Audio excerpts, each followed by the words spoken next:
We're back. We're streaming live. Go for it, buddy. Hello, everybody. Welcome to the Political Vigilante Live. We are here in the All Things Comedy Studio that has now a new weird green thing behind it. And yeah, Ron Placone will be arriving shortly. And we're going to try to get Kim Iverson is going to Skype in. But, you know, let's talk about what we just saw. Go to, let's see where it's at. I'm going to bring up all of the,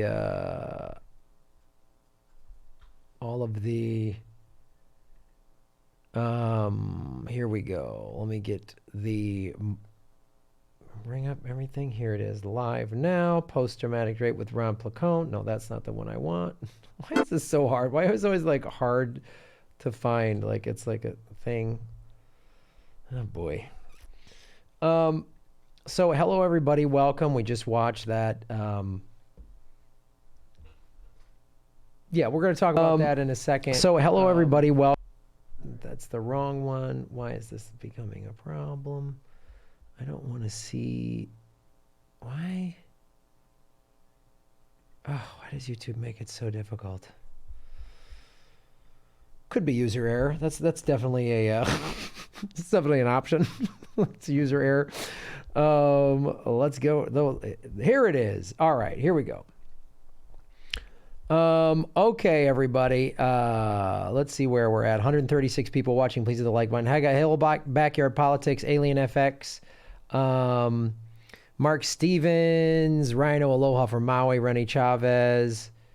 I'm a Dilfy. I don't have any kids. Let me just raise this. This camera? Yeah.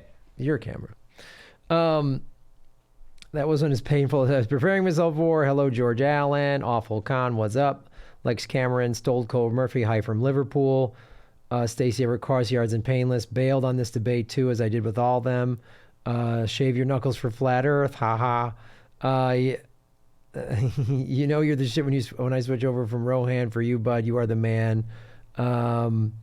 I was working. How bad was it? The Corona debate. I missed the date. I'm in Australia. What happened? Hello, Graham and Vigilantes. Mark Stevens says it's buffering. Is it better now? Is everything better now?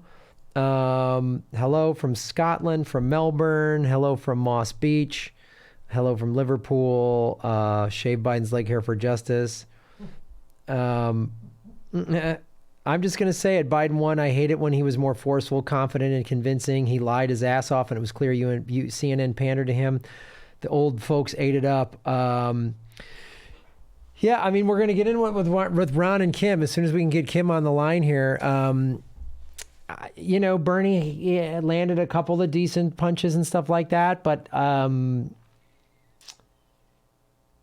you know, when they said, what are you going to do? Biden laid out this plan and it sounded all great. Just if you're just watching the debate, if you're one of the many Americans that are just barely paying attention or made the decision you're going to make the decision when you go vote on Tuesday. It sounded like Biden won, maybe. Like Biden, that he did a better job. I don't know. It's like Bernie, I kind of kept wanting him to come in hard. I mean, he brought up Joe's voting record. He said, go to YouTube and check this out. But, he talked about, I think Bernie's coronavirus, response was good, and talking about all the problems that we're having, and how his plan would work. But then Biden just started to say, Bernie stuff. And I mean, Bernie went at him a little bit, but it wasn't like, it wasn't as hard as, I don't know.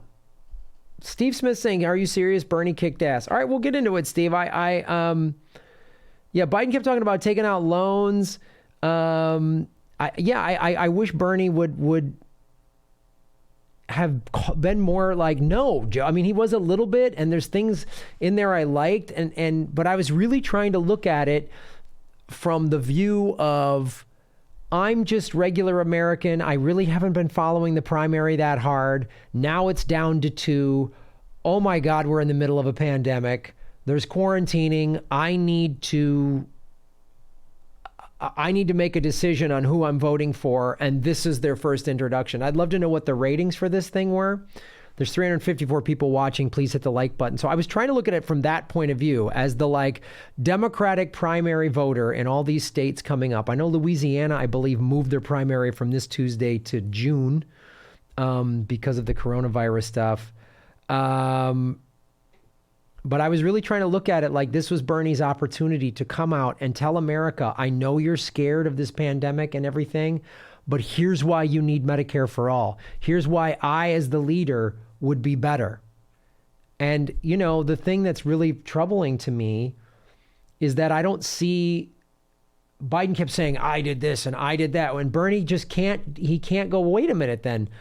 How come 30 million people were left uninsured after the Obamacare plan? How come, you know, like he just time and time again, it was like that kind of stuff. It was like not going harder. And I don't know, maybe I'm wrong. Maybe I'm wanting too much as a feisty progressive to, you know, that I want Bernie to fight like that. So Kim is saying she can't find us on Skype. ATC Studio Burbank, really? Yep. Can she do me or should you do you? Yeah, me. Yeah, still me. So do Aaron? Yeah, search for my email. Yeah. She'll find us for sure. Which is? Aaron@allthingscomedy.com. Aaron. We're on a live mic, so. I know we're on a live mic. Oh, sorry.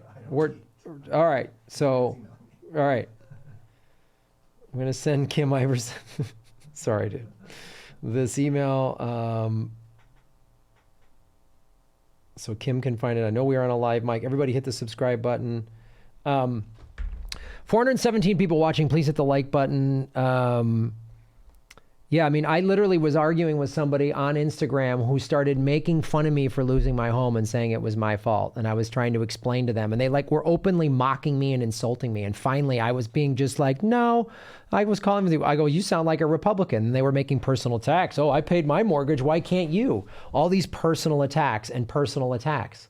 And finally, I was like, hey, man, name the time and the place. Like, and then the guy made fun of me. It was unreal. This is someone who's like a neoliberal. First he apologized, then he kept insulting me. So I was like, all right, let's play the insult game though. Does your wife know you're a pussy? You know, you want to play this game? So it's just crazy. It's crazy. 4.5 trillion for the banks. The store's not stocked up. Yeah, and Bernie did bring that up. He's like, we just gave $1.5 trillion for the banks, but why can't we give people? And Joe Biden was talking about loans. And again, Bernie just wouldn't fight hard. It's really like, you know, John Jackson said, what could they have given Biden to boost me? Obviously hasn't been jacked up on what he said and done all these senile. Yeah, I don't know. They gave him something. He was really sharp and focused. They put him on something. You know, listen, fat. Yeah, neoliberals they're worse than Trump. This guy was saying all these Republican talking points. That's the thing about neoliberals, man. When you out-left them, they lose their shit. It's unbelievable. And then it was just like unbelievable.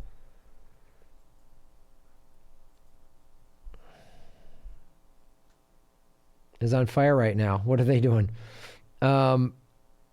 If Sanders debated Trump, I wonder if he'd call him a liar and be more aggressive. Yeah, I think he would. I want to think Bernie would like go hard because he's not going to go Donald Trump, my friend. Like, I don't know why he's being so nice, but it's honestly like, I mean, you're right. Like Jen's bringing up a good point here. Biden just kept agreeing with Bernie in the end. So I don't know how the undecided Democratic voter in these upcoming primaries is going to view this today. I really don't. I know how I view it. I know what I would have wanted. But that is the thing here because they just did a poll on Friday. There was a huge, like 20 to 30 point switch across all these demographics of now in favor of Medicare for all because of what's happening with COVID-19. Like across all these demographics, moderates, independents, somewhat liberal, very liberal. They're all like, we need anyone, like the numbers have tilted so hard in the last, since Wednesday or Thursday really is when things started. Wednesday night is when the sports leagues started shutting stuff down. That was the NBA and the NHL shut stuff down. Wednesday night is when Ron and I canceled our tour to Florida, and it was crazy. And that's when, and now literally on CNN right after the debates, the city of New York is talking about shutting down gatherings of 50 or more people. Like you can only have less than 50 people, and they're going to start limiting. Now, New York has obviously, it's a very dense population. The majority of people take public transportation. So you're always around people when you're in Manhattan. It's a little different in Los Angeles. I was actually talking to Kim Iverson about this today. Kim keeps saying she's getting nothing. Weird, I'm not hearing anything. You want to text me her email, and I'll try her? Okay. Yes. No, we want to do this. Hold on, everybody. Sorry, we're trying to figure this out. I'm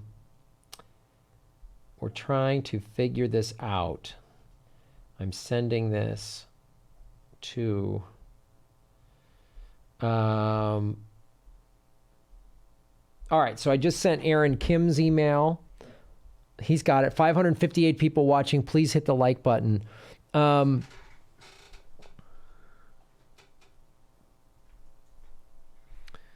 All right. CNN is kissing Biden's ass right now, of course. All right. Where should I look? This monitor? Yeah. Okay, but she'll be behind me? Do I need headphones on for this? Yes.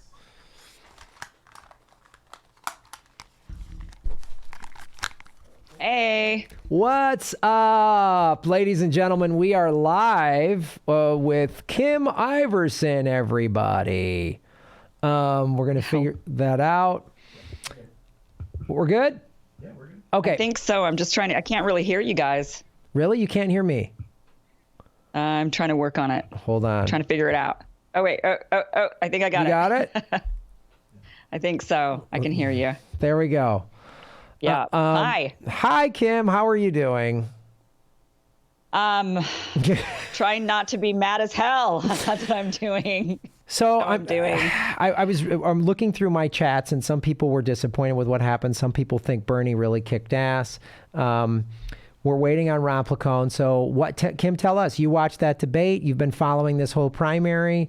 You've also been following pretty avidly the coronavirus, as this was the big topic at the top of the debate, and who's going to handle this. And this is a legitimate issue, because it's like we're in the middle of a pandemic. Literally right after the debate, New York City announced no gatherings over 50 people. They're talking about limiting restaurants and all that stuff in New York City, which is tough. I mean, that's how everybody lives. You and I were talking a little bit about this earlier today. So what is your overall about this? What did you think happened? I think that Biden gave us a lot of platitudes, and then I think he stole content from Bernie. I mean, I think it was like, Bernie Sanders came out and said, look, we've got to deal with the entire crisis here. It's not just about the virus itself and, okay, stay away from each other. And, and I think Biden's idea was, well, what I would do is something different than Trump, is I would at least come out and say, hey, maybe you should stay away from each other and take this seriously, versus what Trump has done, right? So Biden's response seems to be, I'm just going to be different than Trump. And then Bernie's standing there saying, yeah, but that's not enough. I mean, we have a real crisis. People need medical care. They're worried about how they're going to pay for it. They're worried then about child care. They're worried about their wages. They're worried about their rents, their mortgage. They're worried about all this stuff, and we've got to comprehensively take care of it. And I feel like after they discussed that for a while, Biden kind of came around and then said, well, we got to take care of all of those things. But we've got to first. And I'm like, but first what? I don't know what your but first is. He wants to give what? him loans. It's the thing you and I discussed. They're going to give him loan. Biden proposed loans. Bernie was like, no loans. We just gave 1.5 trillion to the banks. Let's just give them that. I mean, look, I am just so frustrated. My neighbors probably think I'm a lunatic. I was in here screaming at my television, saying a lot of bad names. I was calling people names, at the screen because, even after the debate, then CNN gets on and CNN just all they talk. Oh, Biden. Well, Biden, Bernie was giving him an opportunity to bring Bernie and his supporters into his fold. I didn't get that at all. I didn't feel like Bernie went there. After the last Super Tuesday, the 2nd or whatever they're calling it, after that election, and Bernie did not give a speech that night, and we were all very disappointed in the whole thing, not in him not giving a speech, but we were just disappointed in the results that the South, just for whatever reason, went with Joe Biden. And the next day when Bernie Sanders came out and gave his speech, it did sound to me like he was going to kind of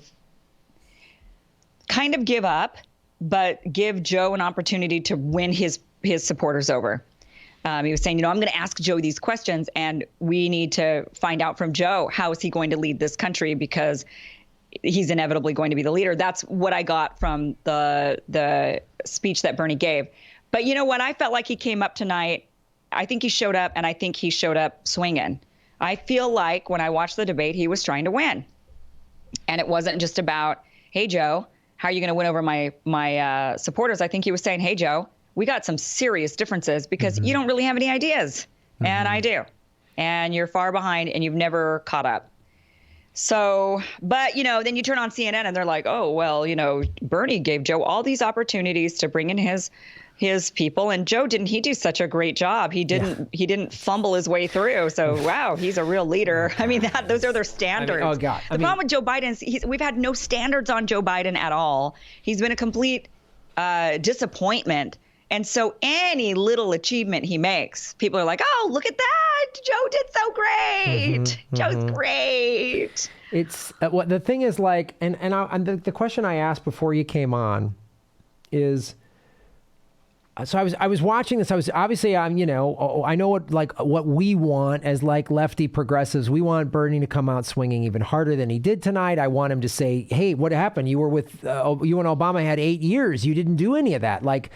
He won't call out the DNC's cheating. But I also then was trying to put myself in the shoes of the Democratic primary voter that is undecided, which is actually a big portion of people. It seems kind of crazy to us, but we follow this all the time. So the people that are going to make their decision this week, maybe today, maybe tonight, maybe Tuesday when they go to their polling place, how do you think, I mean, I don't know, it's hard to get inside their heads, but how do you think what is their takeaway? The person who hasn't been paying much attention to the primary, and now they're like, well, it's down to 2 because American politics, we treat it like sports. Well, I'll watch it when we get to the playoffs. When there's less teams, then I'll get in. And I think they're like, last summer there's 20 people, whatever.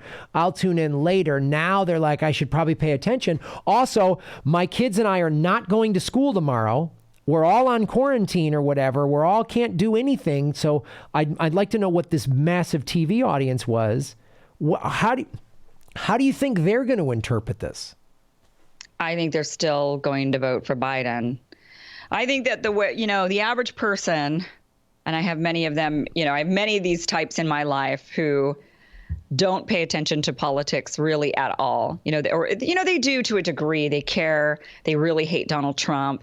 But they just are exhausted, and it makes them feel, politics is a very negative subject for them. They just want to avoid it at all cost. And when I say Bernie Sanders, they say, I don't know. I just don't know if the rest of America will go with him. They do this bandwagoning thing. They just think, well, even though I like him, I just don't think enough people like him. And that is a reasonable way of thinking to some degree. Of course you have, if you, of course there are cases like that. But I think in the case of Bernie, I think there's so many more people thinking that than not. And that's causing this kind of bandwagoning effect where they say, well, I just don't know if the rest of America will go with them. And so I just would rather have Biden because I think people will vote for Biden. And I want to beat Donald Trump so bad. I just think people are so brainwashed into the crisis mentality that the Democrats have built. And it's so disgusting. And I am so sick of it. You know, it's like, oh, Bush is a crisis. We have to get Bush out of office. And then, the economy is a crisis. We have to fix the economy. Forget you. We have to do all these other things. Like, we don't have time to make change. We have to crisis. So we've got George Bush. Sorry, are you getting an echo? No, I'm not getting an echo. I'm getting a little bit of you're echo. Getting a little echo. While you're ironing that out, let's welcome into the studio Ron Placone, ladies and gentlemen. It is a United Stank reunion show. All of the microphones and headsets have been sanitized. We should let our audience know. Everything's comedies do. They have these disinfectant wipes, and they do it between each show. So, Ron, we were just talking about,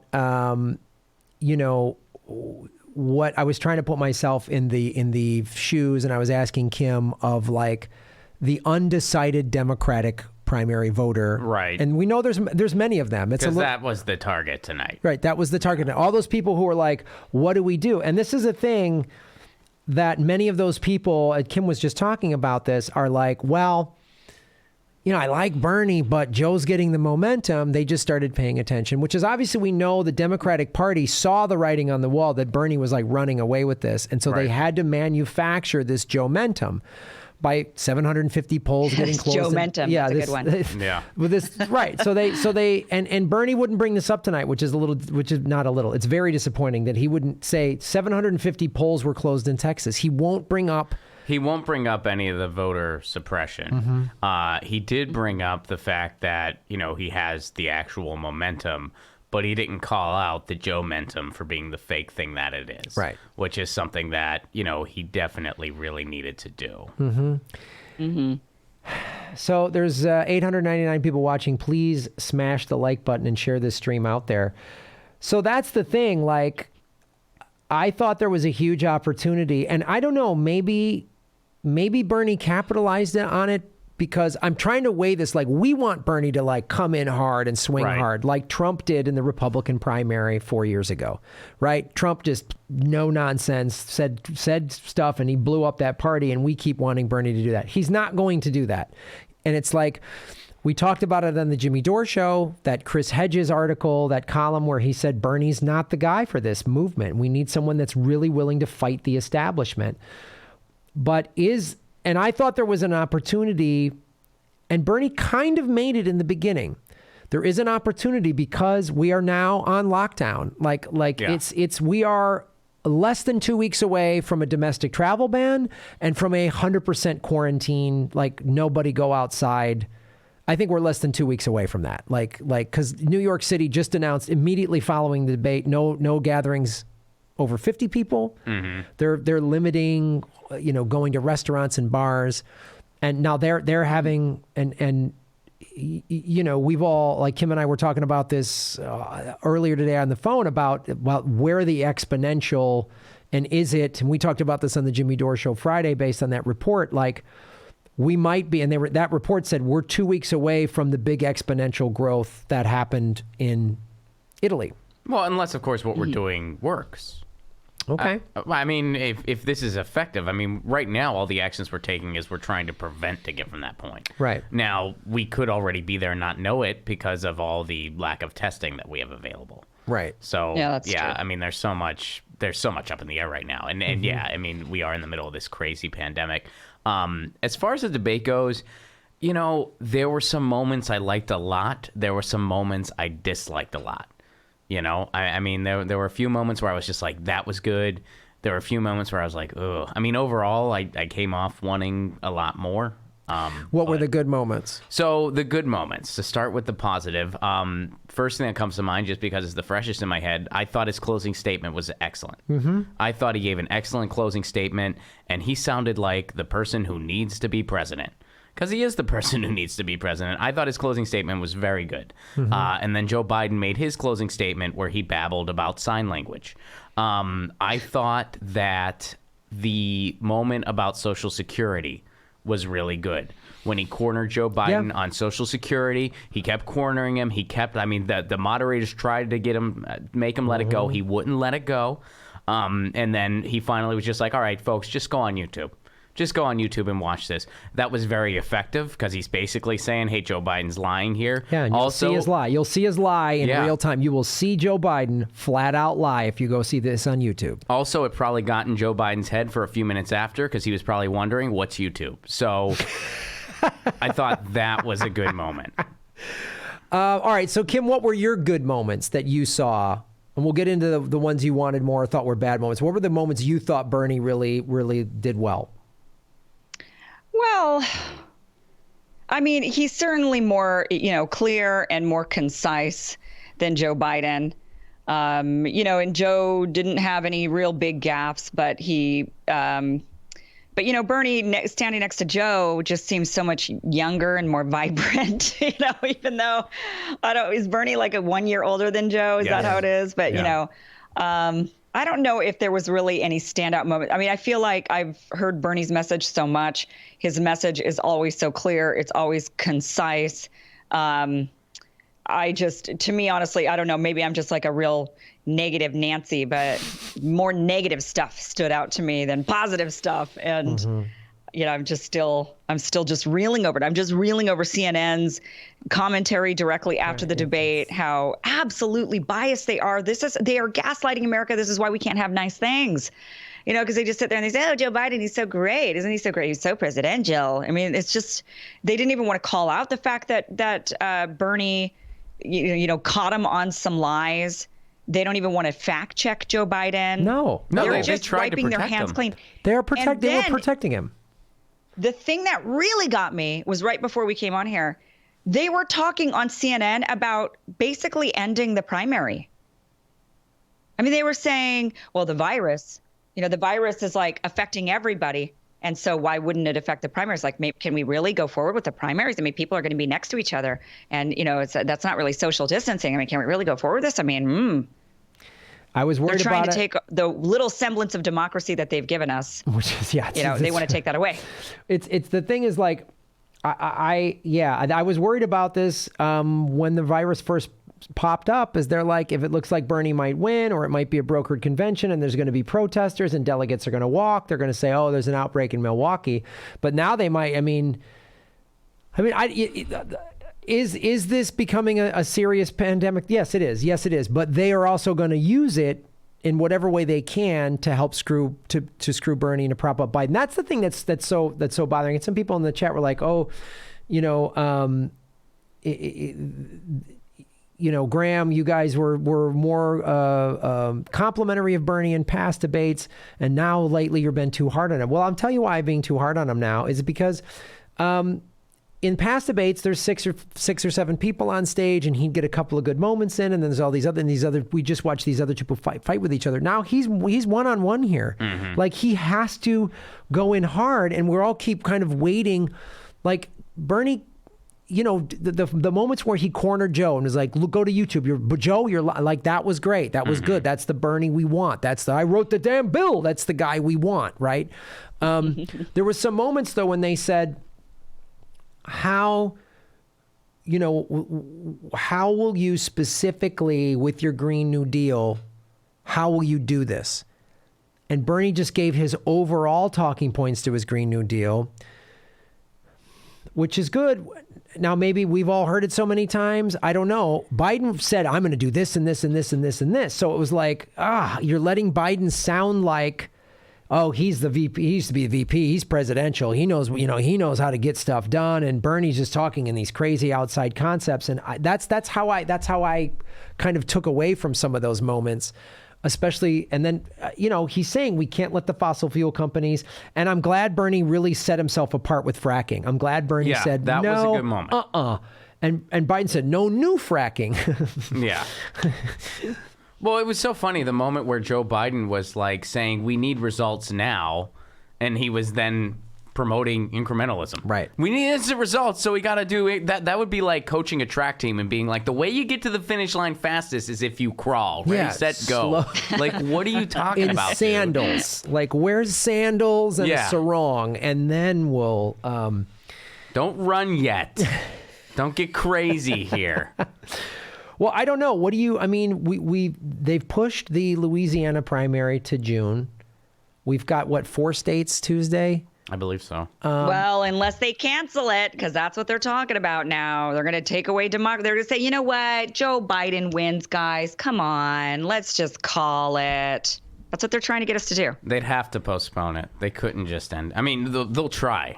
They'll try. They could. Legally, they can just end it. No, that's true. It's not actually democracy. No, I mean, we're not even actually voting for the candidate. We're just doing kind of like a bellwether signaling of who we would like. But at the end of the day, it's a delegate system.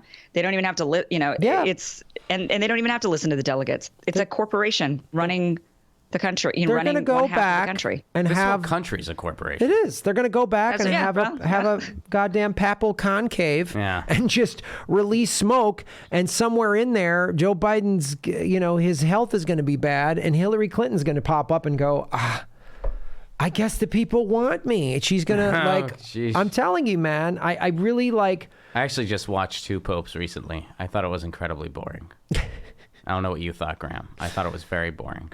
Yeah, it was. Did you hear Joe Biden saying that he was going to have a woman for sure? So then that made me think, is it going to be Hillary Clinton? Oh. It's either going to be Hillary or Klobuchar. And it's weird because Bernie did say it's like 5-6 months ago, he would have a woman of color. You know what? I tweeted this out and some people disagreed with me and I agree with them in principle, but I thought just for optics sake, he should have just said yes to that question.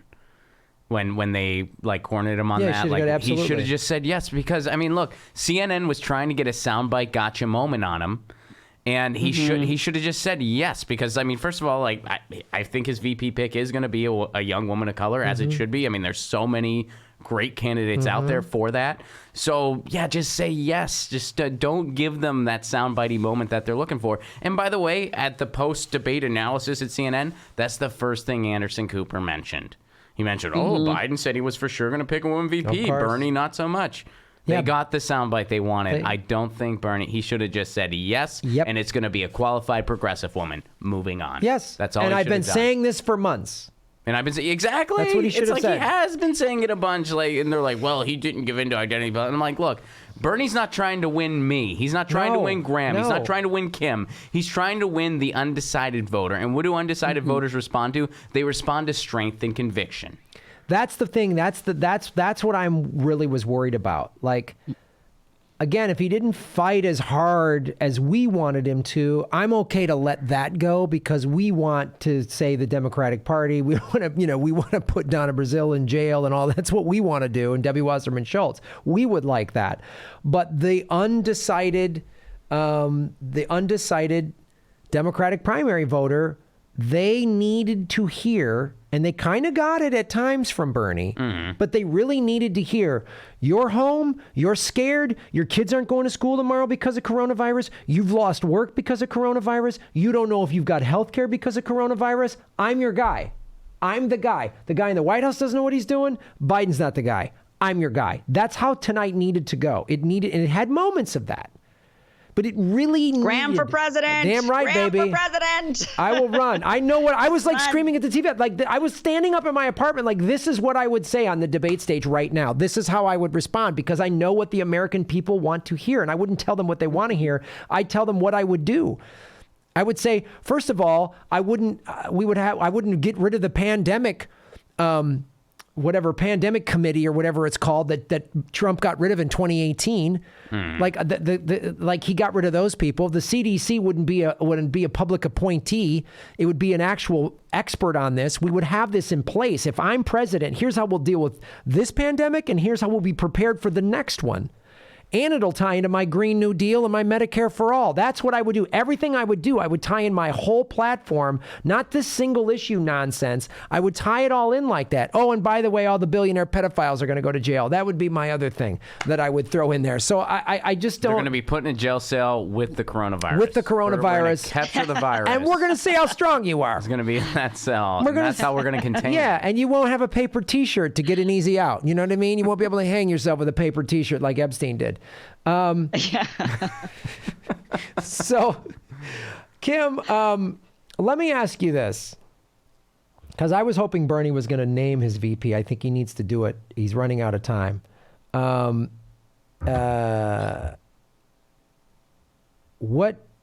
would you like to see as Bernie's VP? I would like to see Tulsi Gabbard as Bernie's VP. And I think that would be a ticket that would bring forward, once again, you got the vote blue no matter who crowd. Right. Exactly. You don't want to take those people for granted by any means, because that's the mistake people make when they're campaigning is they take one group for granted. But I think that there is such a visceral hate against Trump that you can pretty much count on anybody who just is anybody but Trump. And Bernie's got the real progressive crowd, but I think Tulsi Gabbard would bring in those libertarians, the side that are leaning towards, that would round out the ticket. People are thinking, well, Joe Biden, we're not going to get the Republican soccer mom who's a never Trumper with Bernie, but we'll get the Republican soccer mom who's a never Trumper with Biden. I don't know why the Democratic Party feels like what they need to do is coalesce with the never Trump Republicans, but that's what they would prefer to do rather than coalesce with their own left-wing Democrats. But, a combo ticket of Bernie Sanders and Tulsi Gabbard would essentially do the same thing while keeping the policies extremely progressive.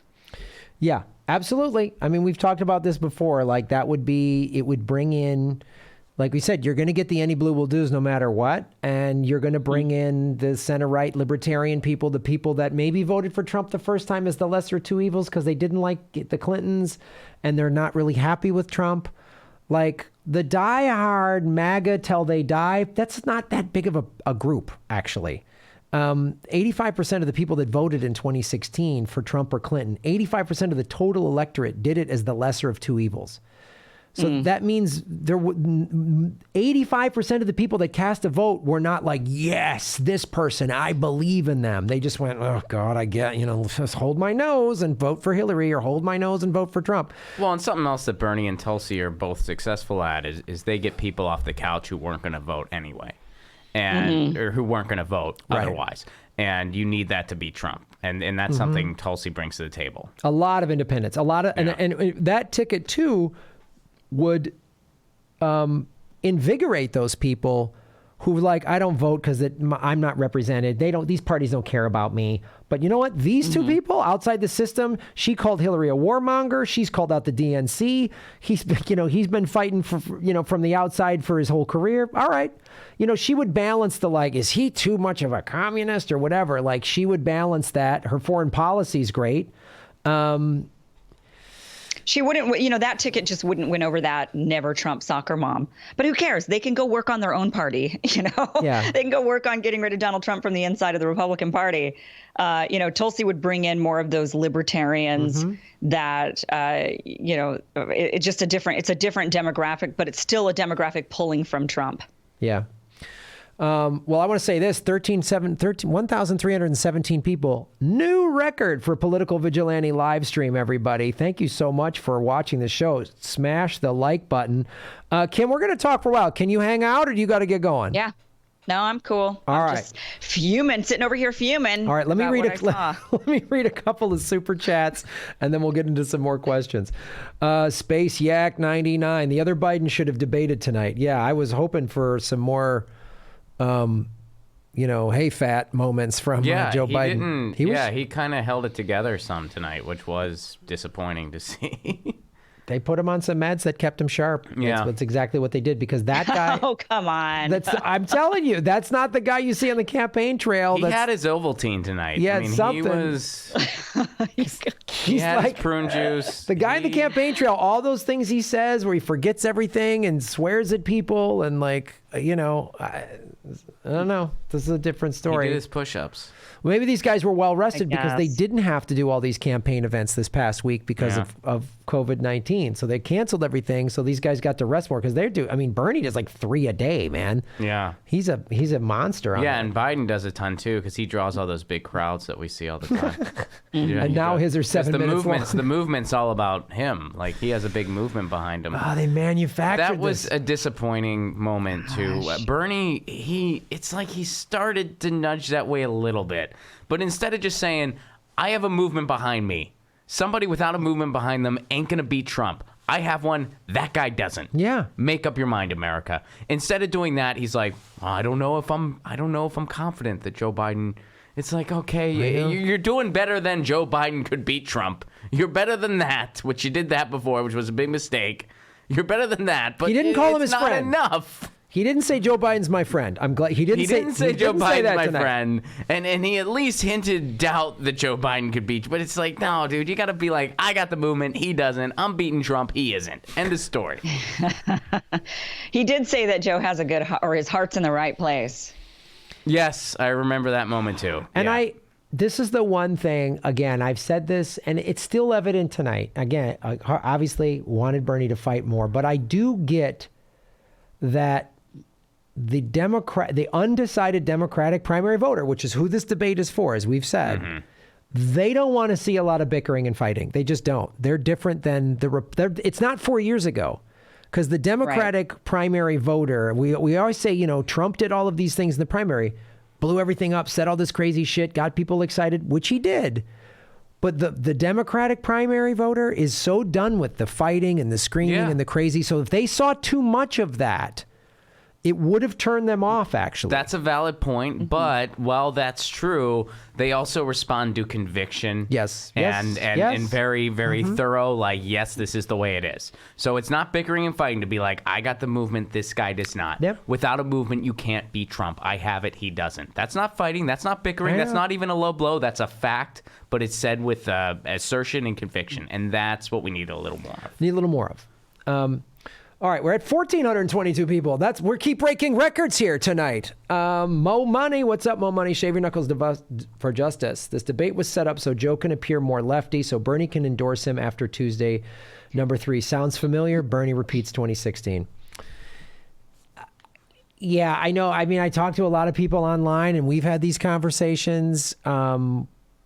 Of like a lot of people feeling like, oh, here, this is just what happened in 16. Once Hillary got the momentum, then,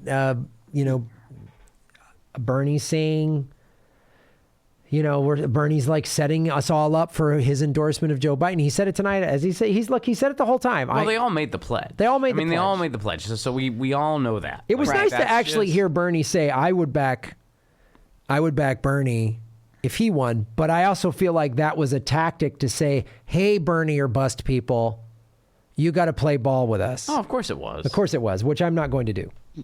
I mean, neither. Never will. I've made that pledge.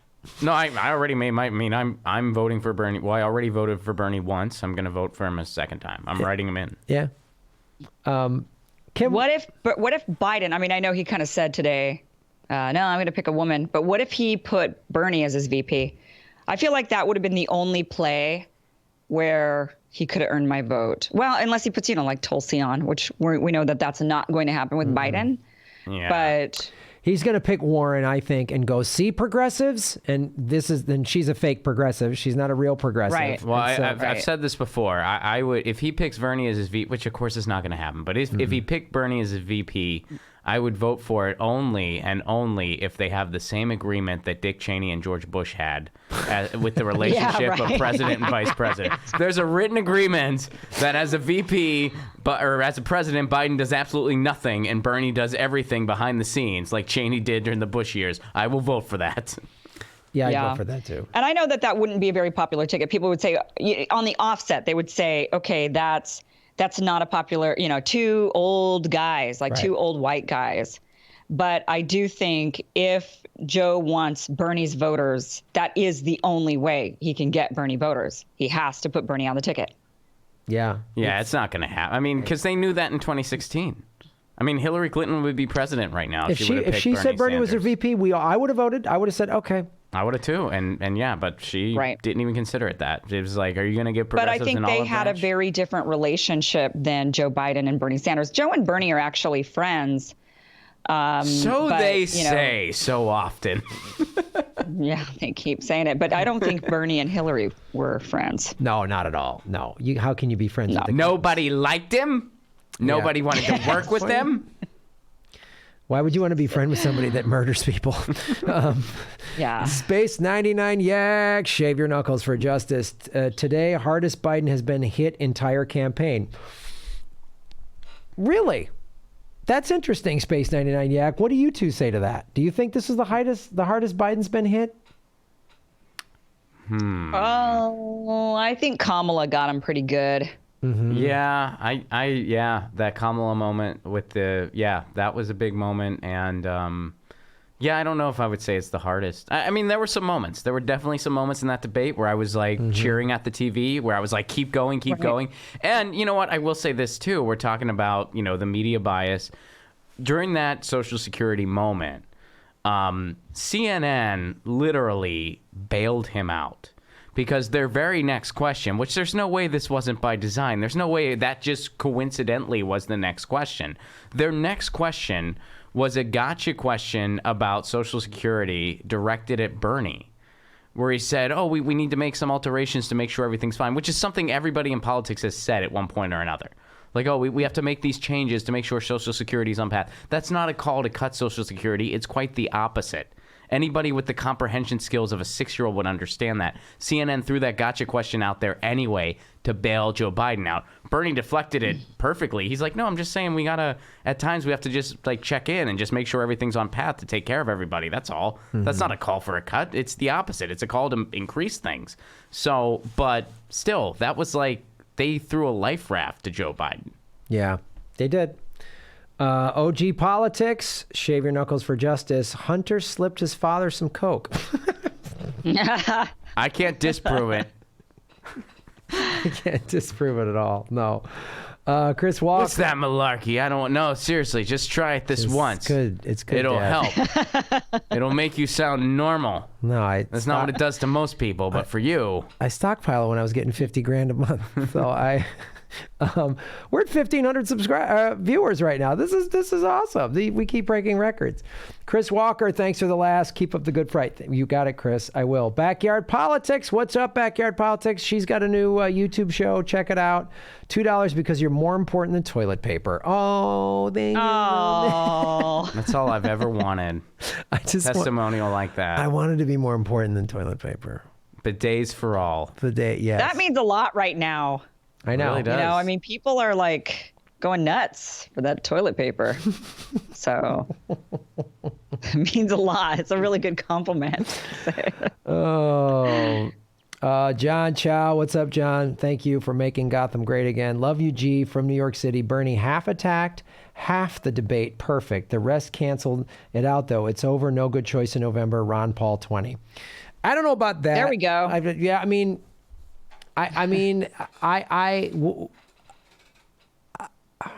I don't think like it's over. I mean, because Tuesday we're going to see what happens Tuesday.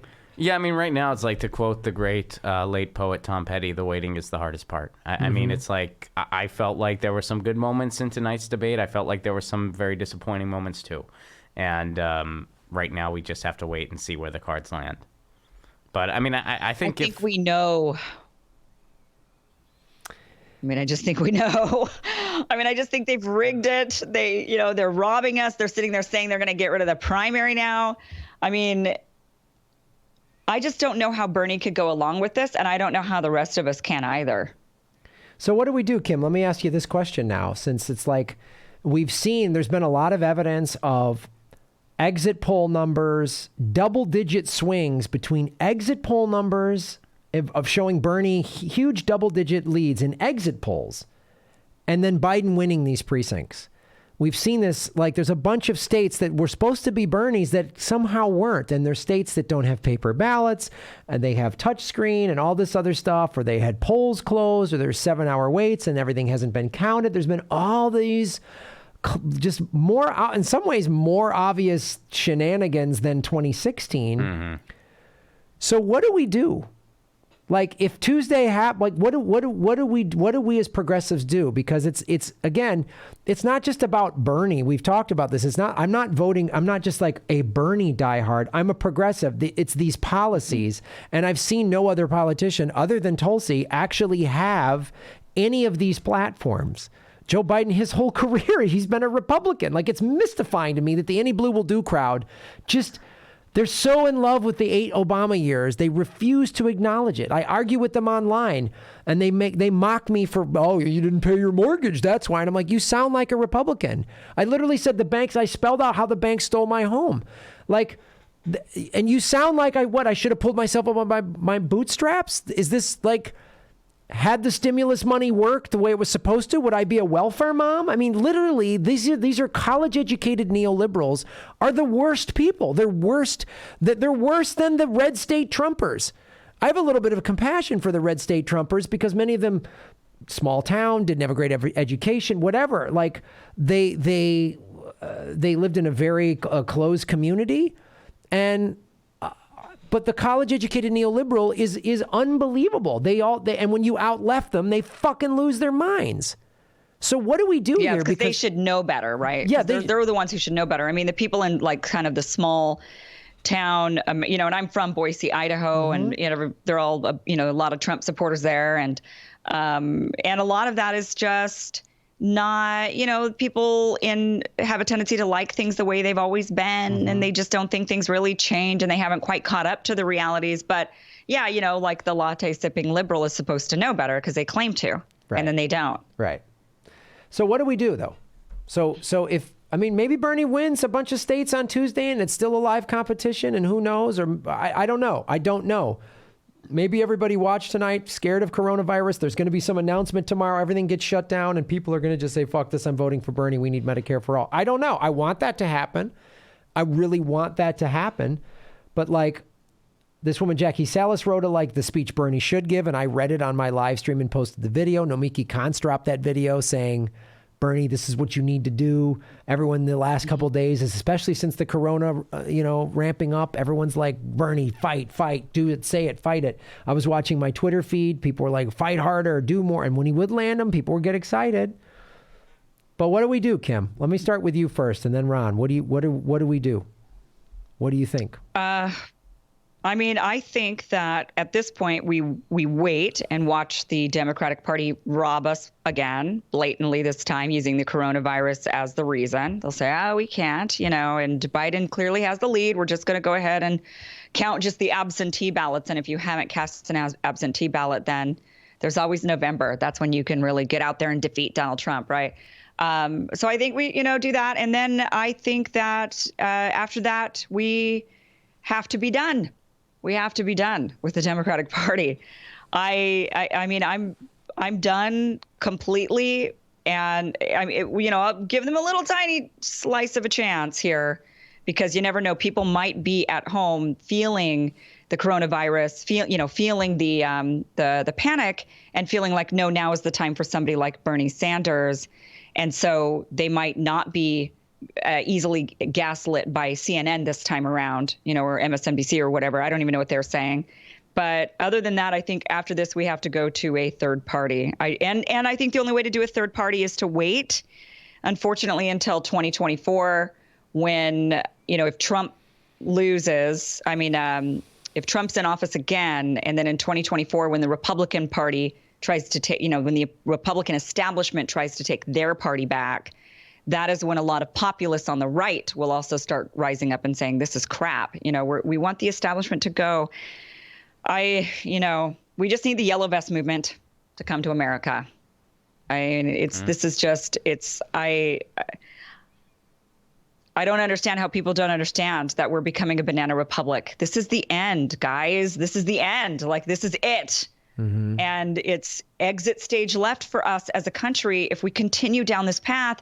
And if we do, that is more dangerous than Donald Trump. That is more dangerous than Donald Trump. And people aren't getting that. They aren't understanding. That's not 4 years of a buffoon who's tweeting something you don't like. That is 40 years of corruption. That is an entire generation of corruption that we would hopefully maybe be able to get back after 40 years of the country just going to complete shit. Yeah, and we're facing climate collapse. We're facing we're facing and this pandemic is exacerbated in some ways because of climate change.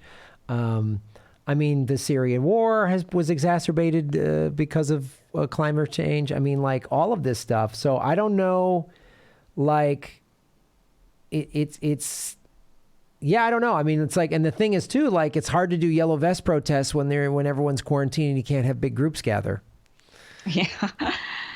Like all the Hong Kong protests and all that stuff's done. That ended because everyone's inside scared of this virus. So I don't know. I don't know what this is going to look like. It's really, we've never seen anything like this. I've never seen every sports league shut down. We've never seen, and they might just end the primary and just the Democrats say, oh, we got to go Biden, and everyone will go along with it. And then Biden will either lose to Trump or Biden will lose. Or if he, I think he'll win. Yeah. But even if he does win, it's like, I think he wins. Why do you think that, Kim? Why do I think that? Oh, you're putting me on the spot. Now I have to tell everybody about my hocus pocus. You got some tea leaves or something, Kim? Yeah, it's my tea leaf reading. Well, almost, but yeah, I mean, I dabble in my little astrology, and I looked into the stars, and I saw that Biden wins, and it's kind of sad, and I know that sounds nutty, but it hasn't. My prediction system has not shown to be wrong yet. I decided I'm going to make a video of this at some point. Like I will do a video of me showing this prediction system because it is kind of wacky. And I understand, like me, seemingly a logical person buying into this stuff. But I'm telling you, it's real. And I've told myself I'm going to make a video of the prediction, and I'm not going to release it until he wins. And I'll say, okay, I'm going to have to tell you guys all my crazy secrets. Everybody will know way too much about me. But I'm telling you, I want to know. It hasn't been wrong. I predicted Donald Trump winning. I predicted deaths with this thing. Seriously, everybody in my life who was skeptical about it is no longer a skeptic of it, even the harshest of skeptics. And I'm pretty sure from what I've seen, he pulls it off. I don't know how he does it. I am in disbelief too, because I think no way. But it hasn't been wrong yet in the years and years and years that I've used it. And I think it's like a Middle Eastern astrology. Well, that nobody knows about. I know. It's super creepy. I know. I totally understand how that sounds.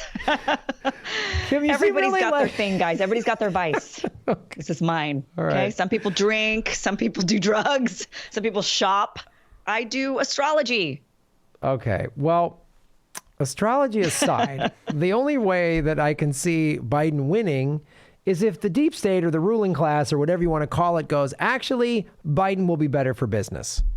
So we'll let him win. Because Trump... I think, honestly, it's that we cannot underestimate the amount of hatred there was for Hillary Clinton. Oh, wow. Yeah. It's the people do not like the Clintons. And then all this stuff from Epstein coming out the last 7 months, 8 months, there's just more confirming. Everyone's like, told you. Even Clinton supporters like, really? They were both on his plane and went to his compound? Yeah. A bunch of times, but you're okay with that because I'm with her. What's that? Oh, we had a thing. Now I'm back. Yeah, we've all talked about this. So, but even if Biden wins, it'll just be 4 years of neoliberal centrism. The left will go to sleep and say, yay, we beat Trump. And it'll be the worst thing ever because that's exactly what would happen. Well, and then everybody would give up. They would say, this is it. This is how we win from now on. Yeah.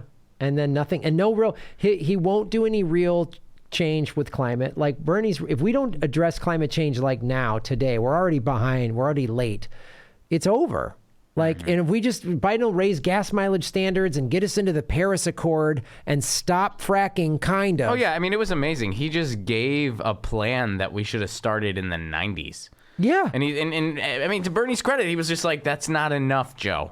That's not enough. Yeah. It really is. It's not enough. So I hope that resonated with enough people. I hope enough people are seeing. Well, that's what we're hoping for. I mean, as far as what you originally asked, what can we do? I mean, it's not they're already trying to cheat Bernie. We know this. This is already happening. Our only hope is that we're going to be so loud and so big that they can't ignore us. And thus far, it hasn't been going great. It's not over yet, but it hasn't been going great. So, I'm hopeful that that tide shifts, that people saw this tonight, people who were undecided and kind of thought, gee, one guy sounds like someone who might be able to lead us out of this thing. The other guy sounds like, he sounds like he needs a nap. I'm going to go for Bernie. That's what I'm hoping for. I don't think Biden. Now, Kim, I'm really looking forward to seeing your video. I'm really looking forward to this. It does seem like very interesting. I'm not knocking it at all, nor can I prove or disprove it. But my thought right now is that Biden cannot beat Trump, because I think to beat Trump, you need to have two things. You need to have some undecided voters go your way, and you need to have some unlikely voters, people who aren't going to get off the couch otherwise. Biden gets neither of those two things. Right. Neither. So he ain't gonna beat Trump. I just don't see it happening. So what can we do? It's yellow vest time. It's been yellow vest time. I've said this on your show, my show, Jimmy's show, any other show I've been on. If Bernie's our next president, I get to celebrate for 2 nights. Then I put on a yellow vest. If anything else happens, I just put on the yellow vest immediately. There's no, don't get a celebration for 2 nights. It's time, because even if Bernie is president, he's only going to be effective as the movement behind him.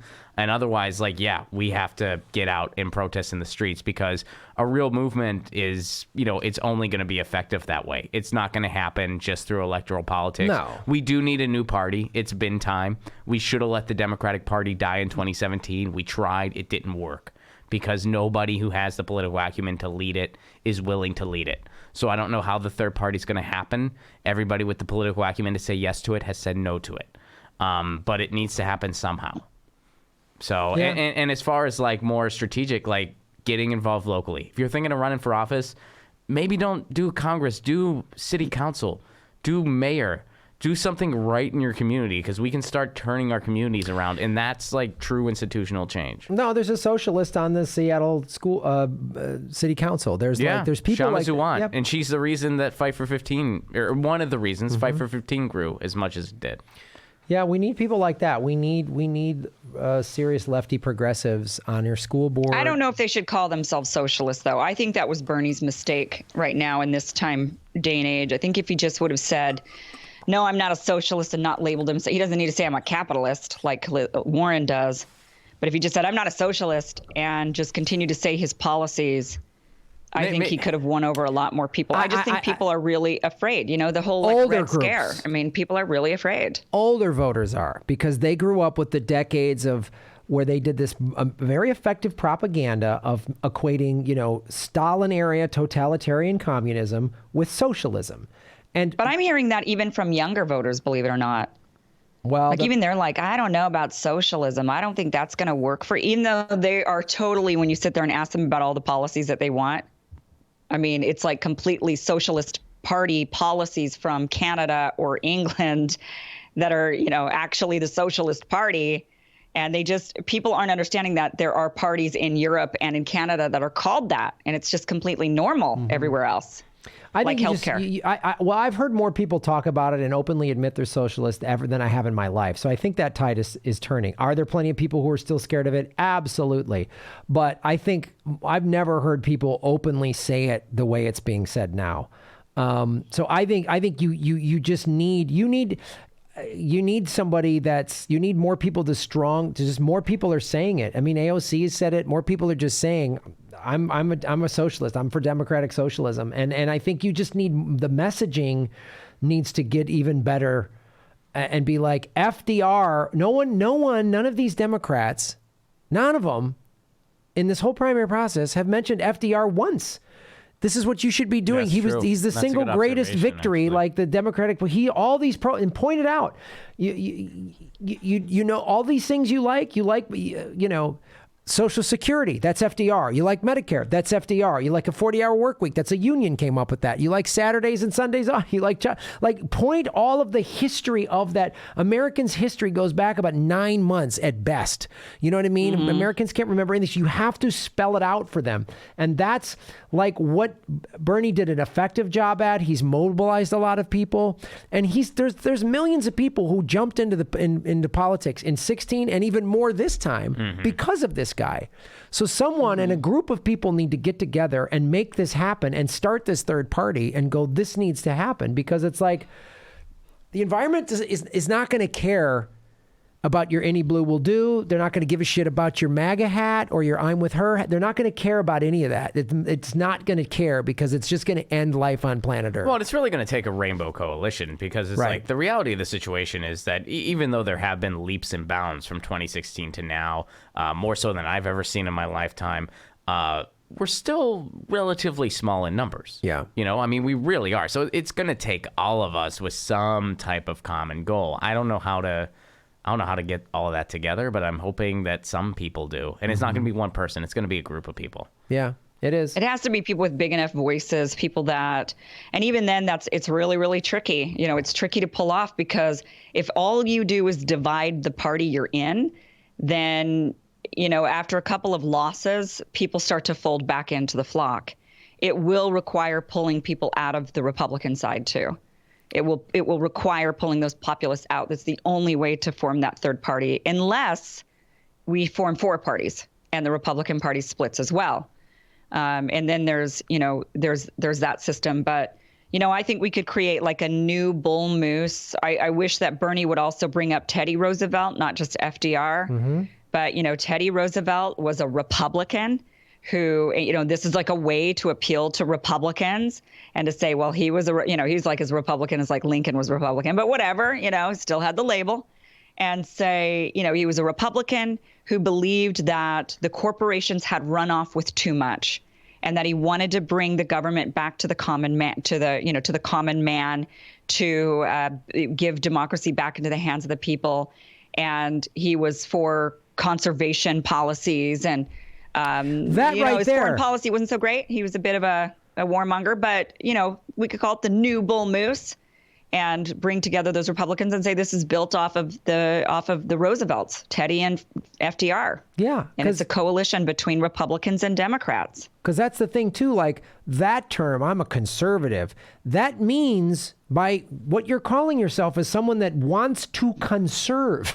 So you should be in favor of conserving natural resources. Yeah, for land. Sure. That should absolutely be, you know, I'm from Idaho. This is a nature state. Mm-hmm. And people in Idaho love to do things outdoors. I mean, love camping and fishing and outdoor sports, skiing and whitewater rafting and hiking, you know, all of that stuff.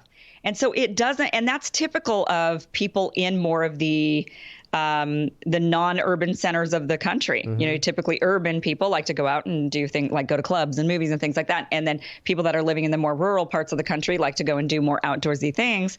And yet it is mind-boggling that they're not the ones who are like, no, we need to preserve all of this. I know. But I think Montana, you know, Steve Bullock, who was running for president for a short minute there, who was the governor, he's the governor of Montana. He actually has he's been able to really build and get a lot of Republicans in his state to support his policies, because they ultimately realized, yeah, we are for the environment and we are for things like net neutrality. And we, you know, like Montana Republicans were able to, he was able to actually figure that out. He'd be a really good person, I think, also for for that, to bring in, I think you got to bring in a bunch of different types of people, Tulsi and Steve Bullock. And I think you got to go and get some people on the right. I think you got to get, I mean, people will, you know, want to kill me for saying this, but like a Steve Bannon and bring, I know, but you really think Steve Bannon is the one? Yeah. You know what, if you him? listen to his stuff, you know, I know that there was I heard all the smears. I heard what everybody said about the guy. I've heard all of that. I have not read or watched enough of his stuff to know. But the stuff I have seen, that is him talking about the policies and the problems of America, I largely agreed with. When he sat down with Bill Maher and he was having a conversation with Bill Maher, many of us sat there thinking, I cannot believe this is happening right now. What world am I living in that I agree more with Steve Bannon than Bill Maher? But that's the world we're in now. So run with it. I mean, I can't. Yeah, I saw that clip as well. And that was the reaction I had, too. So, Wow. Did you see that clip? No, I did not see that clip. It's I mean, it it's makes us all scary. go, I "What mean, the yeah, hell?" you're like, you will watch it and you'll be like, holy cow. Because I've heard, I don't know a ton about Steve Bannon. I haven't seen enough, similar to what you're saying, Kim. But yeah, that Bill Maher clip where they were talking about Bernie, right? Yeah, and he was saying he liked Bernie because he's a populist and he understands. He understands the plight of the average American, the concerns that Americans are having, and the issues Americans are facing. After that clip, I went and I decided to watch some more of his interviews. And I'd never, before I just heard all the shit about Steve. And I went and I listened to quite a few of his interviews that he'd done in Europe and stuff. And I was really surprised at how much I sat there going, wow, yeah, I had kind of an existential crisis. And I'd be like, wait a minute. No, I can't agree with Steve Bannon. I can't. It's everything that's amazing wrong with the world. I think Bill Maher hates getting out lefted, so like they try to make sure he can't. So it's like it's got to be hard at this point for his bookers. All right, we got Steve Bannon. We don't have to worry about really. That just is Ann Coulter still safe? Can we book Ann Coulter again? We're gonna book Ann Coulter for the 10th time this month. keep her happy. We gotta you know what? It's just a 2-person show now. It's Bill Maher and Ann Coulter. Done. That's all we can do. All right, let me answer some super chats. Maxwell Smart, keep up the good work. Surfing. Yes, it's been raining. I haven't been able to surf. George Allen. Boom. I didn't want to watch the debate, but happy to listen to you guys. Thank you. And thank you, George Allen. Right Brain Studios, couple of all-stars right here. Thank you. You're an all-star. Keith M. Get your game on. Yes. Shave your knuckles for justice, Keith. Joe kept asking, I had less money and support, but kept winning state after state. Why? Anyone looking at election integrity knows the answer. Exactly. Yeah, no kidding. Bernie should have brought that up right there. That was his opportunity to say, well, yeah, let's talk about that. How come these 750 polls were closed in Texas? How come people had 7-hour wait times? How come we haven't even gotten all the votes counted yet? How come this shadow app in Iowa? How come this keeps happening? Yeah, why are the delegates awarded slower in the states where I did good? Why is that happening? Why are in the states with why aren't paper? the exit polls matching? Yeah, how come in the states with paper ballots I just crushed? How about the states with caucuses with paper ballots? Yeah. Like Nevada was a paper ballot caucus, not a shadow app nonsense, and he crushed there. That weird? Like, why does that keep happening? Colorado, right? Wasn't Colorado? So, old Gringo, shave your knuckles for justice, thank you. Andrew Cooper, boom. Just imagine if after Bernie asked Joe to list the name of his super PACs, Bernie listed the dozen of lies Joe had peddled. That would have been seen the kill shot to make Joe's brain short circuit. Yeah, that was nuts. Bryher 2, $4.99. Thank you so much, brother. Adam Gullick. Thank you, Adam. Shave your knuckles for justice. Right Brain Studios. I understand concerns, but it looked like Tyson fighting Abe Simpson tonight. Voters going to notice one of these men can't beat Trump. One can't. Yeah. I hope so. I think you're right. I mean, I think yeah. I mean, that's the question that we've been talking about all night. Did the undecided Democratic primary voter go, Bernie, I think Bernie? Maybe. There's a chance. There's a very good chance. If you really listen to them, I mean, I think it's pretty obvious. Like, okay, if we had a pandemic again, who would you want to be in charge? Right. Exactly. Because this could come back. I mean, everyone's talking about the Spanish flu was 100 years ago. The Spanish flu went away in the summer because viruses don't do well in the heat, and then it came back. So, like, we're going to be maybe living with COVID-19 for a while, maybe forever. Maybe it's just one of the flu viruses we have to deal with every winter. And we can't, what are we going to shut down the whole country and the world every goddamn winter when this happens? Like, Well, that's what Angela Merkel was talking about when she said 70% of Germans would get the COVID-19. A lot of people misinterpreted her statement, but when you go back, she was saying, because this thing isn't going anywhere. And so in the next 5 years, at least 70% of you within the next 5 seasons of this are going to have at some point gotten it. So they're not anticipating it's going to go anywhere. No. And you know, our bodies are just going to have to, it's a new virus. That's why it's called a novel virus. So our bodies, you know, each individual has to develop some type of immunity to it. It takes 12 to 18 months, as I understood, listening to a researcher at a lab. It takes 12 to 18 months to find a vaccine. So we're going to have to, this is just going to I don't know. There's some people, I think the Israelis are saying they already have one. And they're about to pump, they're like testing it and they're going to pump it out. And Cuba maybe is saying that they might have one.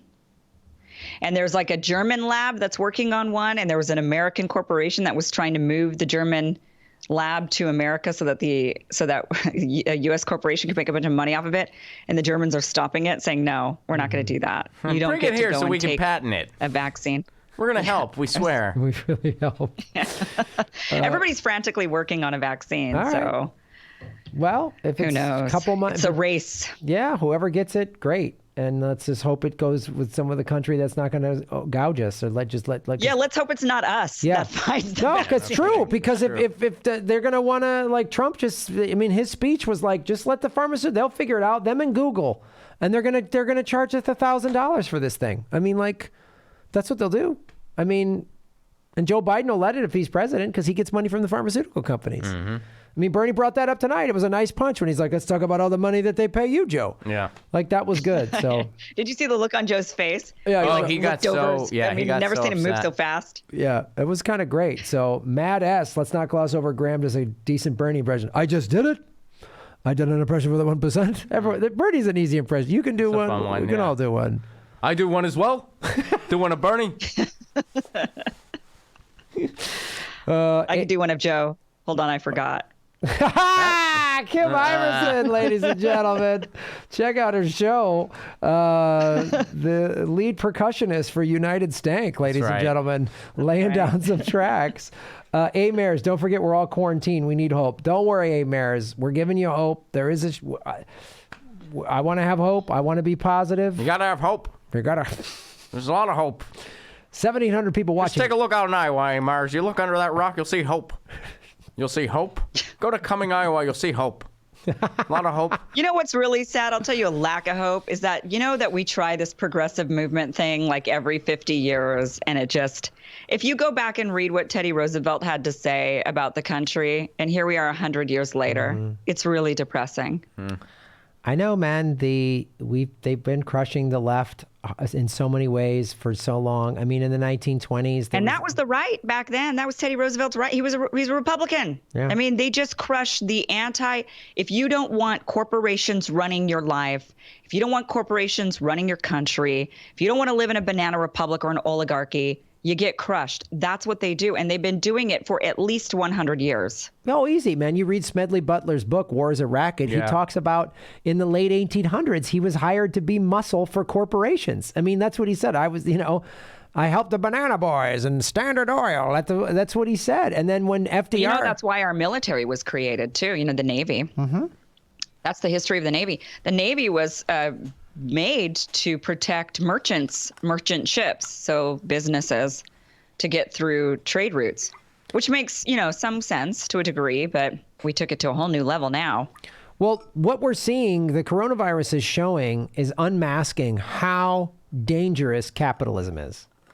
Because capitalism is causing all of these, is exacerbating this. Viruses happen and they spread. Capitalism makes it absolutely worse. For profit, you know, everybody having to work and all this stuff, and it's just capitalism is just making it worse. For profit medicine. Oh man, I was on the phone with a buddy of mine today, good friend, but you know, a little more like just kind of, you know, Democrat, you know, and he was saying, he's like, this is showing us how dangerous a for-profit healthcare system is. Because they can't, you know, and he just like laid it out in the most basic of like ideas where it's like, when your main concern is profit, you're not ready to just flip on a dime and handle a crisis. No. You don't think in those terms. You're thinking about the bottom line. So you're just not equipped to do that, even if you wanted to, which of course these corporations don't, but even if they did, like you're just not equipped to do it because you're a for-profit capitalistic enterprise. The fire department is not for profit. The fire department God. gets all this. Yeah, exactly. Yeah, I exactly. always want people to realize that. Like, what if the fire department was run like our private health company? What Yeah, if you they- call and you're like, my house is on fire, and they say how much you have, how much, Yeah. you know, What's your well, we're going to copay? charge you this much to come out, and you're like negotiating with Yeah. them while your house is burning down. Well, actually, we checked We had your. to stop to this other place because it was a shorter distance, so we saved Yeah. on gas. Their fire's out. Too Well, far. here's the problem, Kim. Your insurance doesn't cover second-story fires, so we can put out the fire on the first floor, but the second floor, you're kind of on your own with that one. But we can put it out. Just But got a notification. we'll send you a bill. I just got a notification, guys, that in the news, since we're in the LA area, that Eric Garcetti has shut everything down. Like everything. No everything? gyms, No movies. Oh, that's What it. else? I knew this. I said it. Yeah, it's. All right. I guess I'm not going to yoga class tomorrow. Oh, buddy. I'm Yeah, you will sorry. not be able. We are like now Can you in do a total. YouTube video or something? They do like yoga YouTubes. Yeah, I can do yoga in my apartment on YouTube. I do guess. one. You should have those. gotten one of those mirrors. Didn't you see the advertisements? This is what this is. I have a Peloton. See, I fell for it after the Christmas, commercial and the controversy. I decided to go ahead and get one because I'm like that. And now I can do classes in my house. I don't have to go anywhere. I am like fully quarantine prepared. Yeah, I used to do insanity workout when I was on the road heavy, like 40 weeks a year. I would do that in my hotel rooms and at home. And I don't wear shoes in my home. Kim, you'd be proud of me. And That was so racist. That was so racist. no, I'm aware of the cultural differences. Do you wear shoes in your house, Kim? I do not. Now, why not? I do not. Why don't you? Because I'm Asian. Yes, That's there. It's why, not. obviously. If you ask me if I have scotch just in tell my you- house, it's not racist. Even though I'm sober, I still have whiskey in my house because I'm Irish. I don't drink it, but it has to be in my house. That's just where my grandmother. And I have to tell approve you a of this funny because story, sometimes though, you give but it to after me. you tell your story, I'll tell you my funny story. Okay, go ahead. I did the ancestry.com test and I know I risked it. It was because it was given to me as a gift. I never really wanted to do the DNA stuff because I'm a little bit leery about it. Like the government's got my DNA now, just in case. But I decided to go ahead and do it. And I got the results back today. And it came back that, I'm half Vietnamese and I'm like Danish Vietnamese, right? And it pretty much shows this, except it gives you a little bit more of a breakdown of like where other, so on my Vietnamese side, it says, 40 something percent Vietnamese. It showed like 6% Thai, like from Thailand. And then it had 2% from China, 2% Chinese. And the Vietnamese and Chinese people have like definite bigotry against one another. And so as a joke, I texted my mom and I said, "Mom, bad news." And she's like, "What?" And I sent her the picture of me being showing 2% Chinese. And I said, "I'm 2% Chinese." And her immediate reaction was, "Oh, you're not going to get coronavirus. Don't worry." Like, she thought that's what I was saying. Like, I'm Chinese. I'm going to get coronavirus. Oh man, that's fantastic. But you're not. So I'm not, and I still don't wear shoes in my house. Maybe I'll get coronavirus. Yeah, I don't wear shoes in my house. And friends of mine, all my Asian friends obviously don't wear their shoes, and people from the Middle East don't wear their shoes. They don't wear their shoes in their home in like Brazil.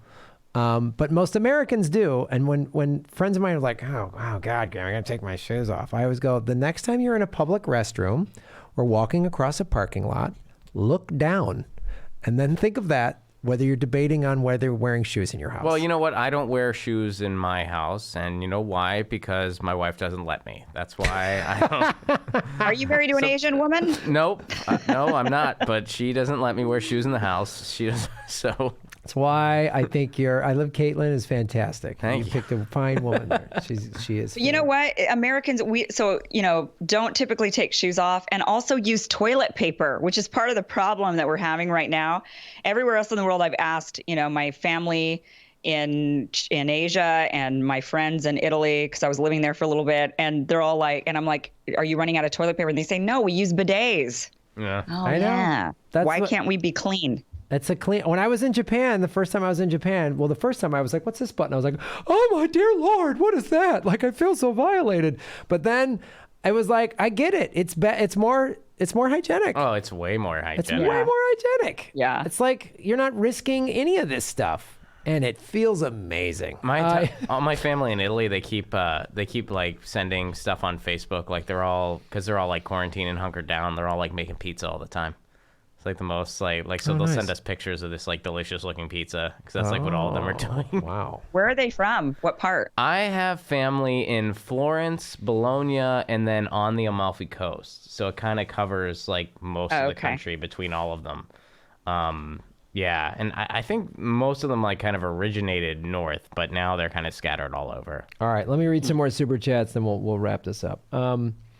Bud Nevada, boom. Thank you, Bud. Shave your knuckles for justice. We must address DNC election fraud and bring it to the world's attention. My favorite, Jamal Thomas, even hesitates these days to do so. Thanks. You got it. Adam Gullick. They're talking about ending the primary because they're worried about the 65-year-old turnout during the pandemic. Yeah, I mean, this pandemic's for real, but I'm just saying, like, if the DNC can somehow use this pandemic to their advantage to screw... Right, they'll weaponize it because they weaponize everything. Yeah, that's what they do. Yeah. All they have to do is do what the Italians are doing right now when it comes to grocery shopping. I mean, what they're doing in Italy is you have to stay 1 meter away from anybody else. So when they're standing in line, they give each other, like the 6 feet of space, roughly. And they only let so many into the grocery store at a time. And they put duct tape on the floor in the grocery stores to kind of indicate if you're in this zone, don't go into that, don't go into somebody's zone, to kind of create zones inside the grocery store until somebody has moved on. And that's how they're doing it. So people still have to go get their groceries. They still have to go to the pharmacy, and they still have to vote. They can figure this out. But of course, they're going to use it as an excuse. They're going to say, no, we can't. Yep. Miss Hendricks, what's up, Miss Hendricks? Shave your knuckles for justice. I bet they're going to sneak Hillary onto the ticket as VP. Thus, she will be president as Joe's dementia takes over. Oh, she never gives up. Yeah, no, this is I haven't. She's been trying to sneak back in this entire time, man. I mean, they did give her a podcast to keep her busy. They did. Oh, boy, thank you. God. All right, this thing jumped up on me. Where are we at? Oh man, it jumped up. This thing jumps like this. 1723 watching. Please hit the. What happened? What happened? Okay. Please hit the like button. George Allen. Hi, Ron, Kim, and Graham. How many more states left to vote? That's a great question. I think there's like 20, right? I don't know. Because there's still... It's like how many states are in the union? Yeah, how many have already voted? We have to do some math. Yeah, this is the one time I'm not Asian. It's up to you guys. It's about... Aaron, do you mind looking that up for us while we check that out? Snork Y2K. What's up, Snork? Hey, Mitch. Wow, this is independent but excellent media. Thanks, Snork. Appreciate it, brother. Hope you're doing well. Jackie Pagao. Many major strip hotels on the area shutting down Tuesday. Casino workers losing their jobs. Only people are getting paid, but unclear how long. Only a few people. Yeah, I know. So Garcetti just shut down Los Angeles with, 4 to 10 million people in the LA area. Where's everyone going to go? How are they going to work? What's going to happen? So we need to, it's unbelievable. KW. I don't think it's going to hit LA very hard, though. So. I hope not. I hope these measures work, like Ron was saying. Like, maybe this is working. Maybe some of this stuff is working. If it's effective, then by the end of the month, we'll slowly start going back to normal. Yeah, like a little bit at a time. But we don't know how it's going to unfold yet. Biden and Tulsi are going to get together on the ticket. She never criticized his war record. Bernie never wanted her as VP, and Tulsi is not running for her Hawaii seat. She's Biden's VP. Interesting. Well, let me ask you that question. No. I don't think it's possible. I don't think so. I mean, I couldn't picture him taking anyone remotely anti-establishment. I just don't see that happening. Yeah. I don't know if she would join that ticket. Mm-hmm. I don't see her. Out of principle. She seems way too principled to say yes to that. Then again, I think she's principled in that she serves her country. So if somebody asked her, she'd say yes. Because it's a service to the country. Would you vote for that ticket?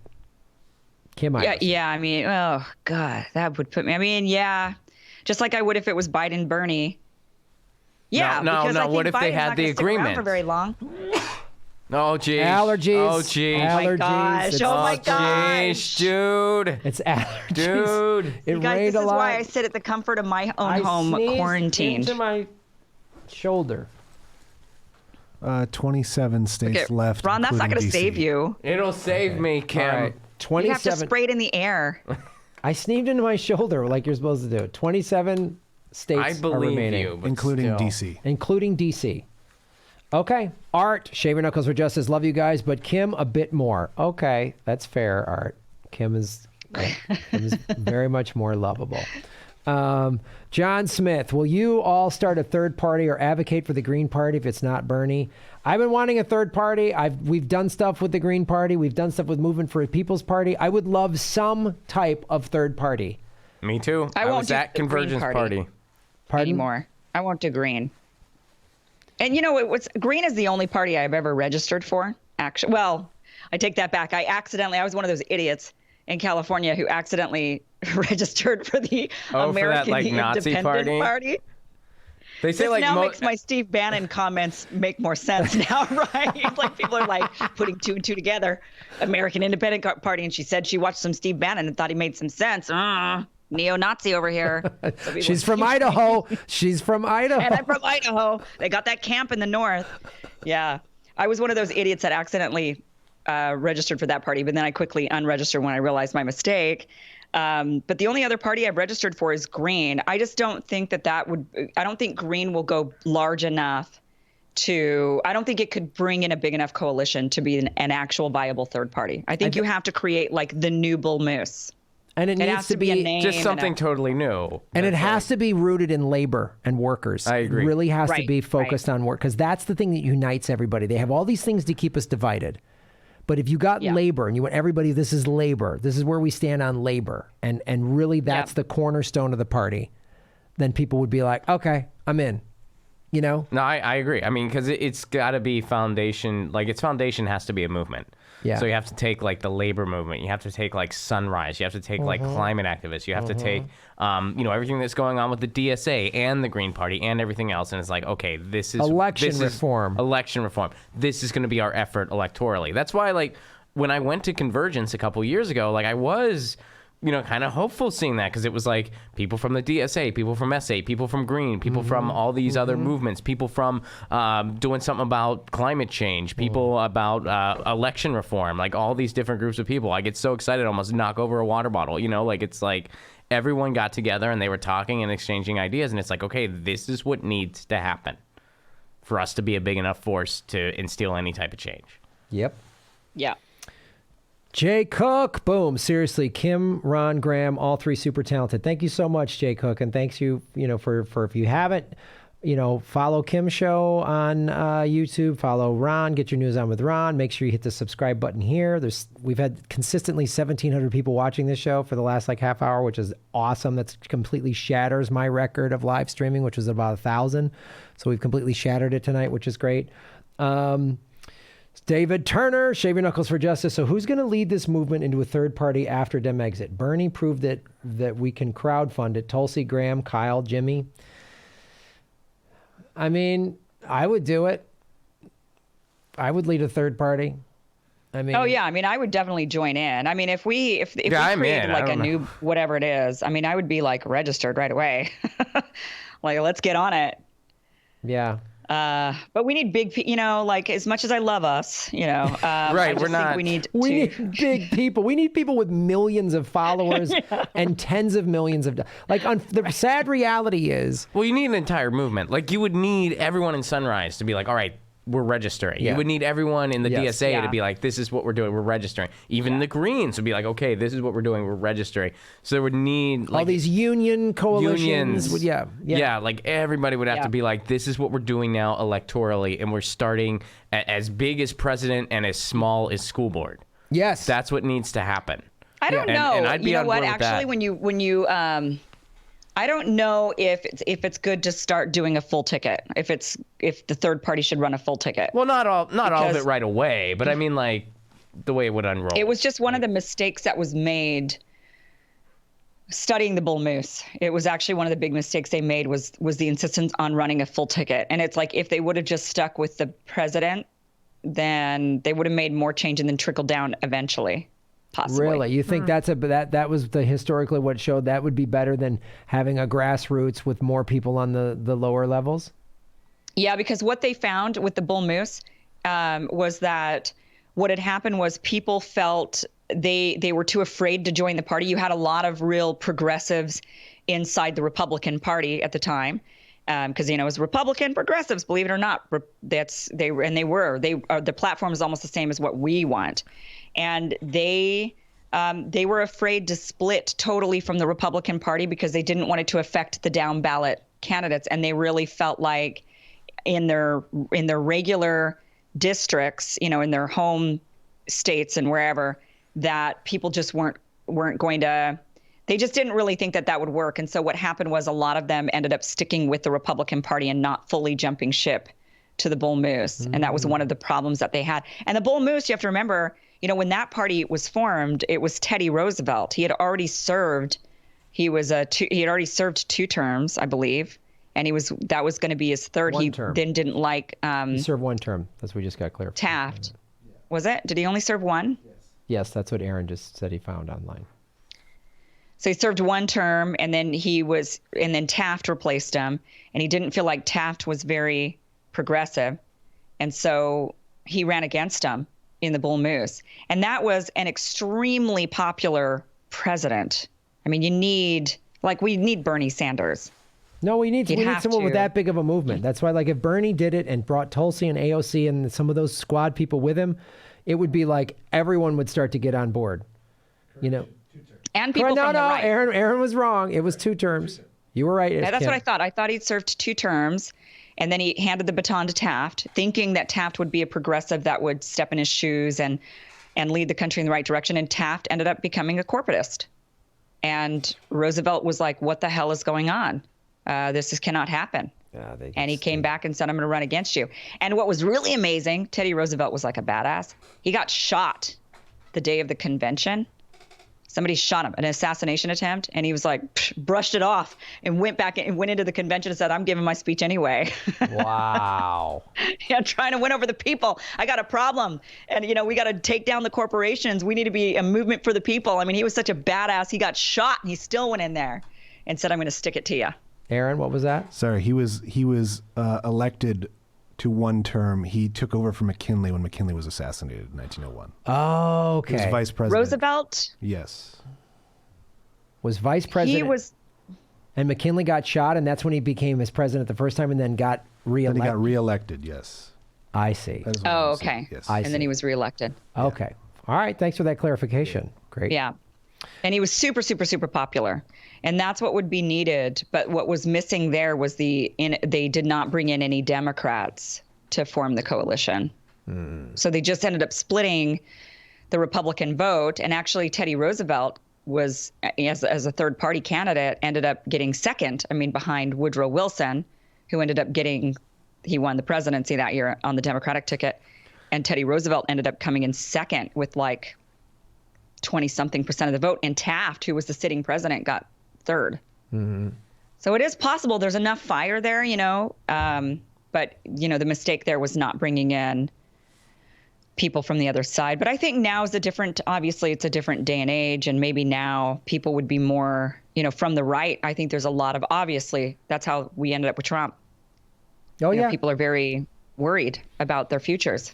Yep. That's what Trump did, man. People on the left don't want to really examine. They only want to look at, and Trump said a lot of offensive, xenophobic, sexist crap. He absolutely said that. But he also said, hey, working class white person, you've been screwed over by NAFTA, by the Republicans, by the Democrats. And he would do speeches in front of closed factories all throughout the middle of the country. And when Hillary was flying from coast to coast doing, $10,000 hanging out in dinners, the cities, not going to the middle at all. Not going to the middle at all. And then she would lose these Rust Belt states and wonder why. And that's what he did. He said, hey, worker, I've got your back.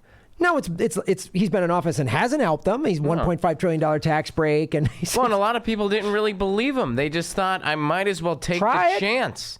I remember NAFTA. I remember the first Clinton. I don't want to take a chance on another one. I'll see what this guy's selling. And it turns out it was snake oil. But I'd rather vote for this snake oil salesman than the Clintons because I got screwed by them so hard.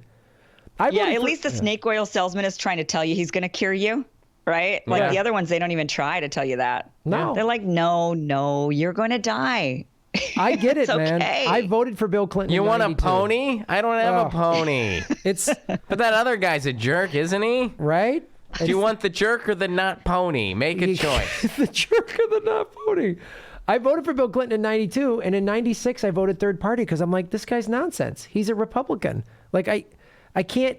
I was done with the Clintons in 96, man. Done. All right. Anyway, John Nada, boom. Interviews with socialist candidates would be great. The Socialist Equity Party is fighting for the International Working Class, socialism2020.org. Okay, cool. I'll get some on here. George Allen, are there any Republicans running against Trump? I haven't heard of many.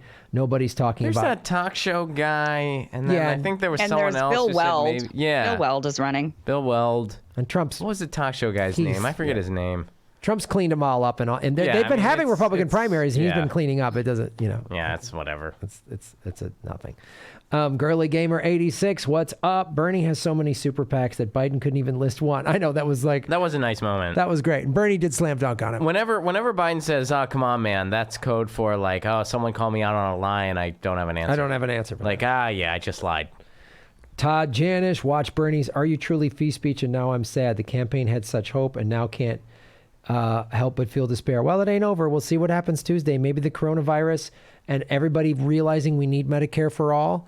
People like Ron's friend, those polls they did Friday was showing people anywhere from 15 to 30 percentage points shift in the last 4 days to, I'm down with, from, can we afford Medicare for all? Yep, we need it. Let's do this. Yeah. So that still might happen. I'm telling you, I don't know. I'm trying to keep hope. I don't want to be like, I mean, we all knew the Democratic Party was going to cheat. I was hoping Bernie was going to fight back a little harder. Maybe he's fought back just enough to get the undecided voter to cast their vote Tuesday. I don't know. But the whole thing is so rigged. I mean, it is just by the nature of the primary. It's not real. It's not real at all. Like, your vote doesn't actually count. I know it doesn't. People don't even know that. It doesn't count Like, at they all. don't even realize that you're not actually voting for a candidate. You're voting for a delegate. And that delegate gets to go and make up their own mind at the convention, especially if it's contested. Yeah. They just promise. Yeah, I promise you. Yeah, I'll vote for your guy. But, then the candidates come around and then the whole thing's a sham. I mean, the whole thing is just a sham. It's also too damn long. It's too long. It's 18 months long. It's ridiculous. And it's too long, It should be 3 months. There should be 2 months of primaries, a month of general, and we're done. And then the rest of the time, let them actually govern. I think this primary, though, has shown us just how rigged the whole thing is. I mean, how did Joe Biden get this far? I know. That campaign was dead. That guy couldn't form a sentence. He had no momentum, no real followers coming. I mean, this was an absolute. I mean, people could say, wow, well, that was just like a real resurrection from, he was like, it's by the book rises from the dead. consent. But I just think that's actually bullshit. What it really comes down to is this just goes to show how they've got a firm grip on what's going on. They knew what the outcome was that they wanted, just like last time, and they ensured that it happened somehow. Yeah, they just rigged this whole thing's been engineered. Like, we're completely not in the process. We do not have a democracy. We have a kleptocracy run by oligarchs. And maybe this will wake people up, but I don't know. The neoliberals, they want to but Biden's our guy, and they're going to back him like a sports team because, I don't know. I mean, if their house they didn't lose their house, so they don't care. Literally, a guy was mocking. He didn't lose his house. He didn't give a shit. That Obama bomb set the Middle East on fire. It didn't happen to him. And he doesn't care. And he's a neoliberal, and he's from San Francisco, and I'm a woke. And he's gonna go vote for Pelosi again. He's gonna vote for Pelosi again. He's a sucker. He's pictures of his microbrew on his dumb fucking Instagram account. Just a jackass. Look, in 60 years, is it like 50 or 60 years? No candidate has ever, on either side, Republican or Democrat, ended up as the nominee without having won either Iowa or New Hampshire. And the one time, yeah, I know. The one time, they still get their guy, like after a 60-year precedent. Yeah, I mean, and then we've got all of these reports of people. They shut down the polls. They don't want to get your vote. It only happens. It only happens in places with a lot of young people, like a lot of minority neighborhoods. Yeah. It never happens in the rich white neighborhoods that there's problems with never, the machines or Nope. anything like that. Never. There's no 7-hour wait lines in the wealthy neighborhoods. Mm-hmm. Isn't that weird? And then the fucking mouthpieces to the oligarchy on the corporate media they don't report it. They should be screaming from the mountaintops. They're not, but they're part of the whole system. No, they're part of it. It's all rigged. Bernie didn't just debate Joe Biden tonight. He debated Joe Biden and the corporate media. Yeah. I mean, they've been against him from day one, yeah. and they've been against Tulsi from day one, Yep. and that's how they operate. Mike Gravel, they wouldn't even let him on stage. Right. And he qualified. Yes, he did. He qualified. And they keep switching the rules, and Mike Gravel didn't make it because they can't have Mike. They can have Mike and Tulsi and Bernie on the same stage. Yeah, Gravel was dangerous enough in 08. They don't want him on No there. way. They know what he's going to say. Mm-hmm. Sparky, sleep apnea affects memory. Biden now on CPAP? Haha. From Richard Ewan, thank you so much. Shave your knuckles for justice. Snork Y2K, store out of TP, telling people to use washcloths. Oh, goodness. Wow. Build a bidet. Just get a bidet on Amazon, guys. Yes, I'm going to buy one. Just get a hose. They even have cheap ones. If you can't afford it, you go and you connect one to the sink. Go Yes. and, That's get a what bum gun. That's what they bum gun. That's what they do in Brazil. They just have a little hose that connects to the base of your tank. Yeah. And you just Or- boom. Look, I'll if tell you you're what you nervous, do. start with a spray bottle. Move up from there. I'm telling you, You do it the feels poor great. Vietnamese refugee way. And when my family came over from Vietnam, so, Vietnam was occupied by France for all of those years. So the Vietnamese are into bidets.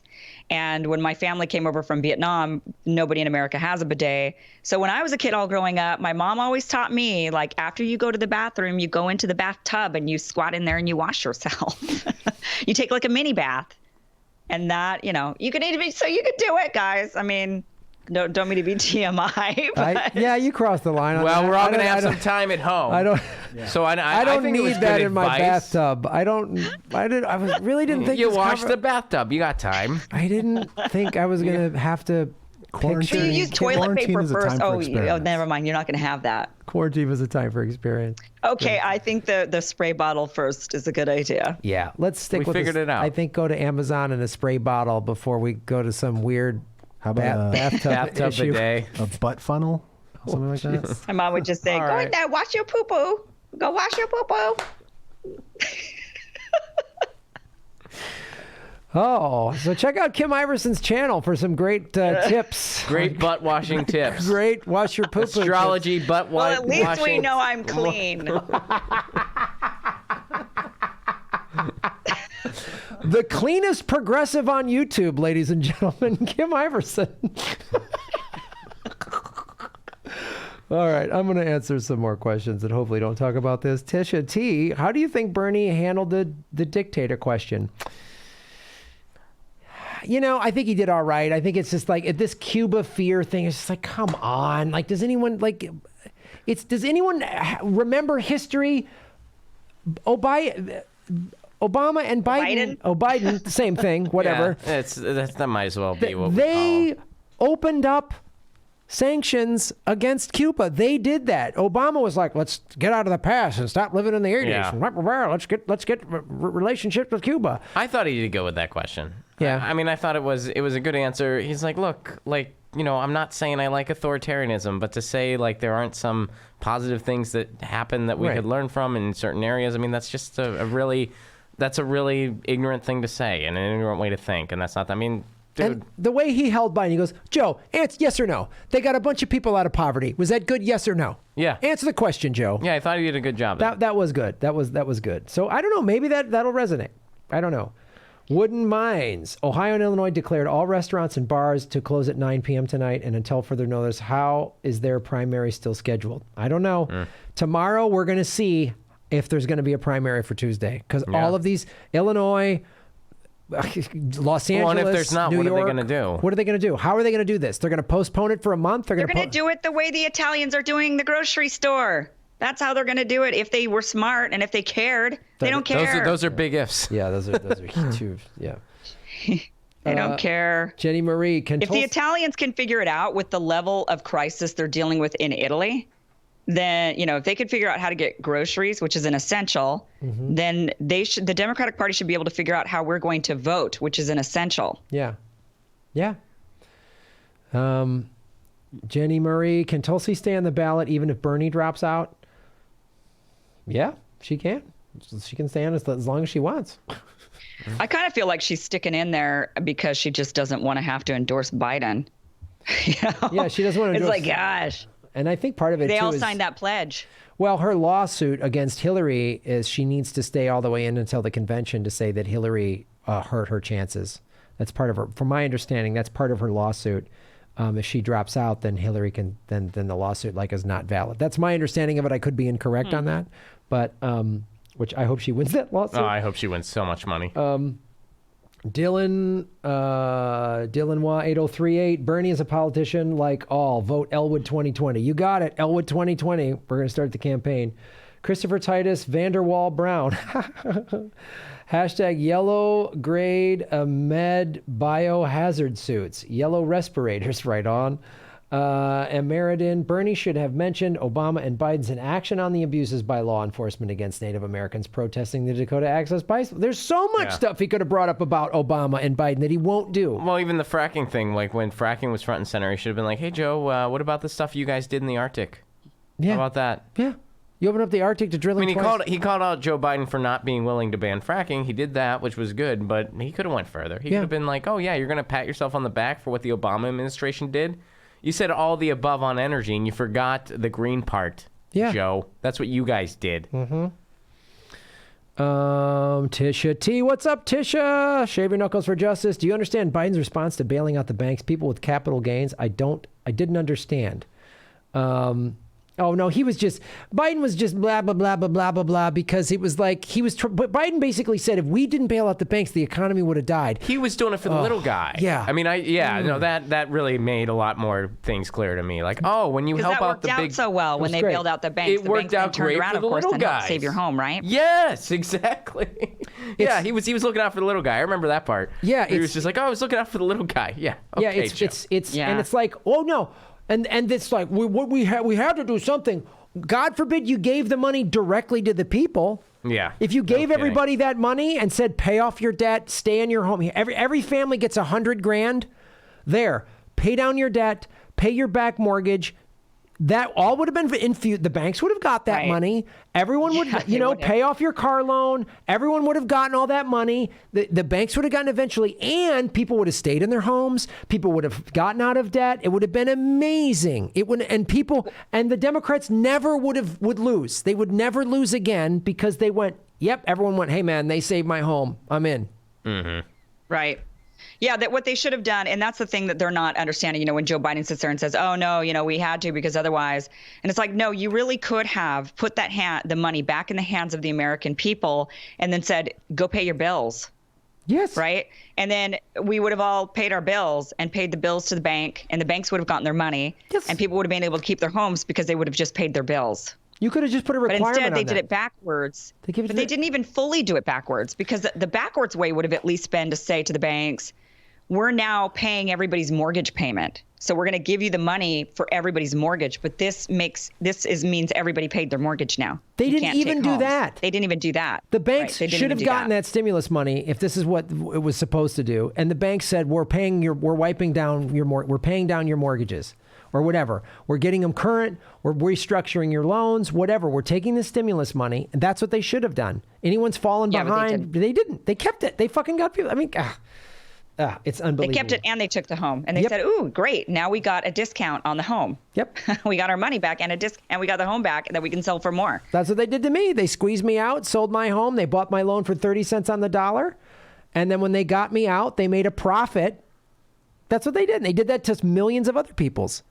And some dipshit on social media is telling me I didn't pay my bills and he paid his bills because he didn't lose his job because he's a fucking firefighter.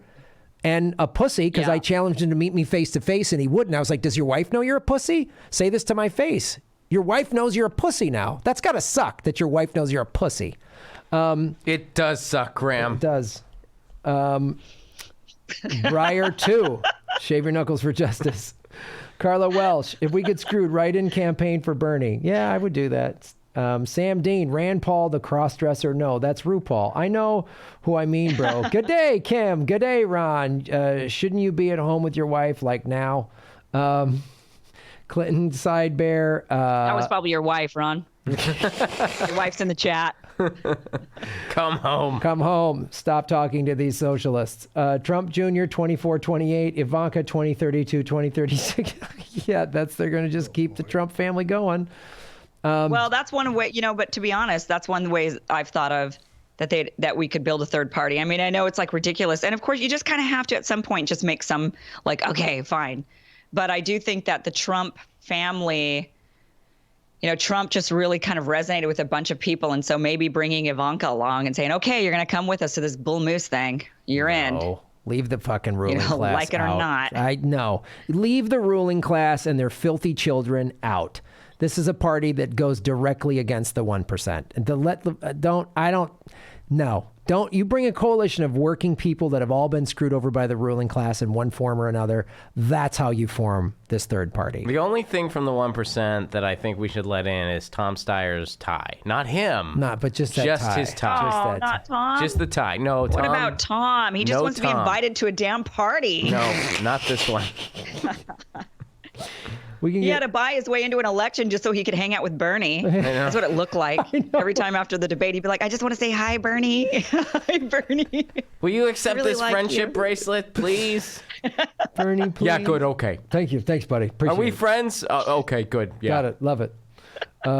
Dude is priest. So what if Tulsi heads the Dem exit in November after the election? I don't see Bernie getting the nomination. Tulsi said she won't, so I don't see any of these Democrats saying that they're going to leave, so I don't know how we do it. Yeah, no one's... They all said they're going to try to reform from within, which is impossible to do, as we're beginning to see. Well, we've all sort of known this. We just thought there was a glimmer of hope. Mm-hmm. We all held out some hope. None of us were naive. We weren't like, this is going to do, rainbows and wind. Like, we thought, this could happen. I was cautiously optimistic. I'm cautiously optimistic. I have a little bit of optimism left, just a little bit, but I don't see the Democratic Party being reformed. I don't see it. And until these big name people leave, it ain't going to happen. Oh, definitely. I don't think, yeah. I mean, I was hoping we were going to leave in 2017. I showed up in D.C. to try to make that a reality, and Bernie said no. Tulsi said no. Here we are. Yep. Sparky, shave your knuckles for justice. Same folks count votes in general, so Joe may win. Yeah. Cut a fill, boom. 17.5 watching, 972 likes. Hit the like button. Yeah. Hit the likes. Sarah LaBance. Sarah, shave your knuckles for justice. Tisha T again. Tisha, you're so awesome. You support the show so much. And thanks for coming out to our live shows in Arizona. Maricopa County to close over 30% of the voter polling places this Thursday because they don't have enough cleaning materials. Yeah, I heard about that. Did you see the Board of Supervisors meltdown because his consciousness got the better of him? Yeah. Yeah, I saw that. Yeah. He knew he was like, I can't do this. Yeah, and he just left. Walked off, basically, and... Oh, Tisha T again. Boom. Not Thursday. I meant Tuesday. Dang, I did a Biden. Super Thursday. Ooh. Super Thursday. Here's my daughter. No, that's your wife, Joe. Kilkenny B. Boom. Dana Bash was married to former CIA Chief of Staff Jeremy Bash from 98 to 2007. She and Joe were riding the rainbow pony the whole debate. Oh, boy, guys. Breaking news. What? Trending on Twitter. Stacey Abrams for Joe Biden's VP. We knew it.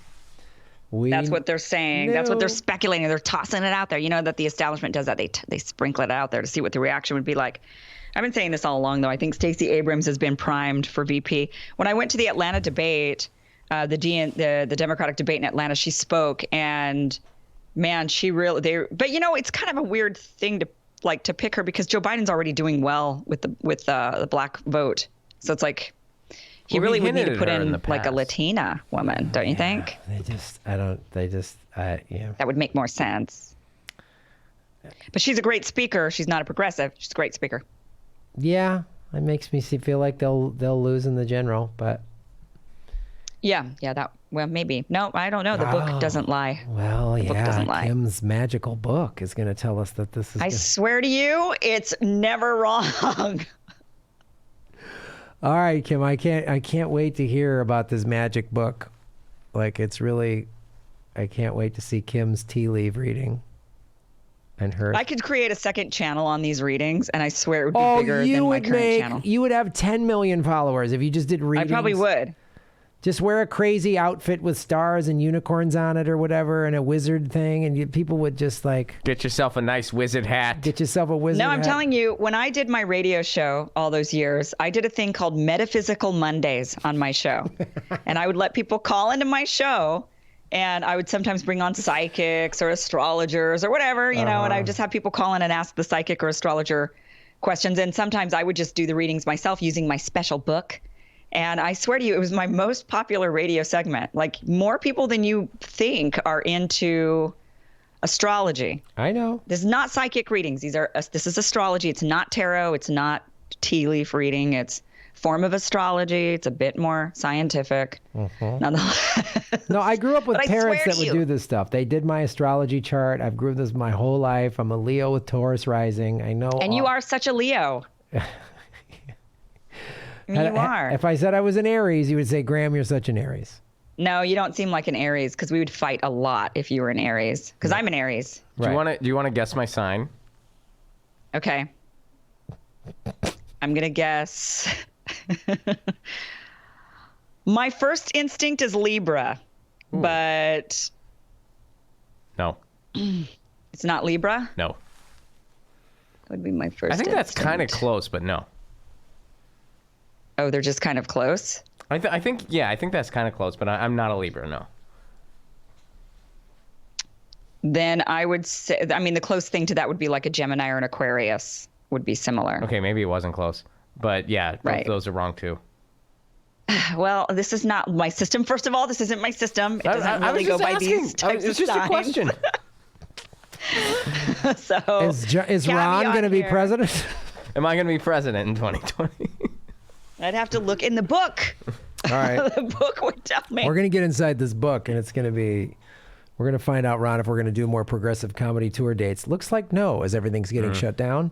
Michael J. Boom. Kim is 100% right about the socialism label. Gray may hear people calling themselves socialists, but that's not what the majority of the electorate. All right. Costello. I'm also right about the astrology stuff. I know. Kim is so right about the astrology. She's got this magic book, and man, when it opens up, it's going to be amazing when it does. It's predicted death. I swear to you. I can predict everything. That's crazy because people don't Yeah. know. when to Okay, die. fine. It is crazy. I get it. No, I Everybody's grew got up their with this, and thing. I used to believe a lot of it, and now I don't as much. But it's also just fun.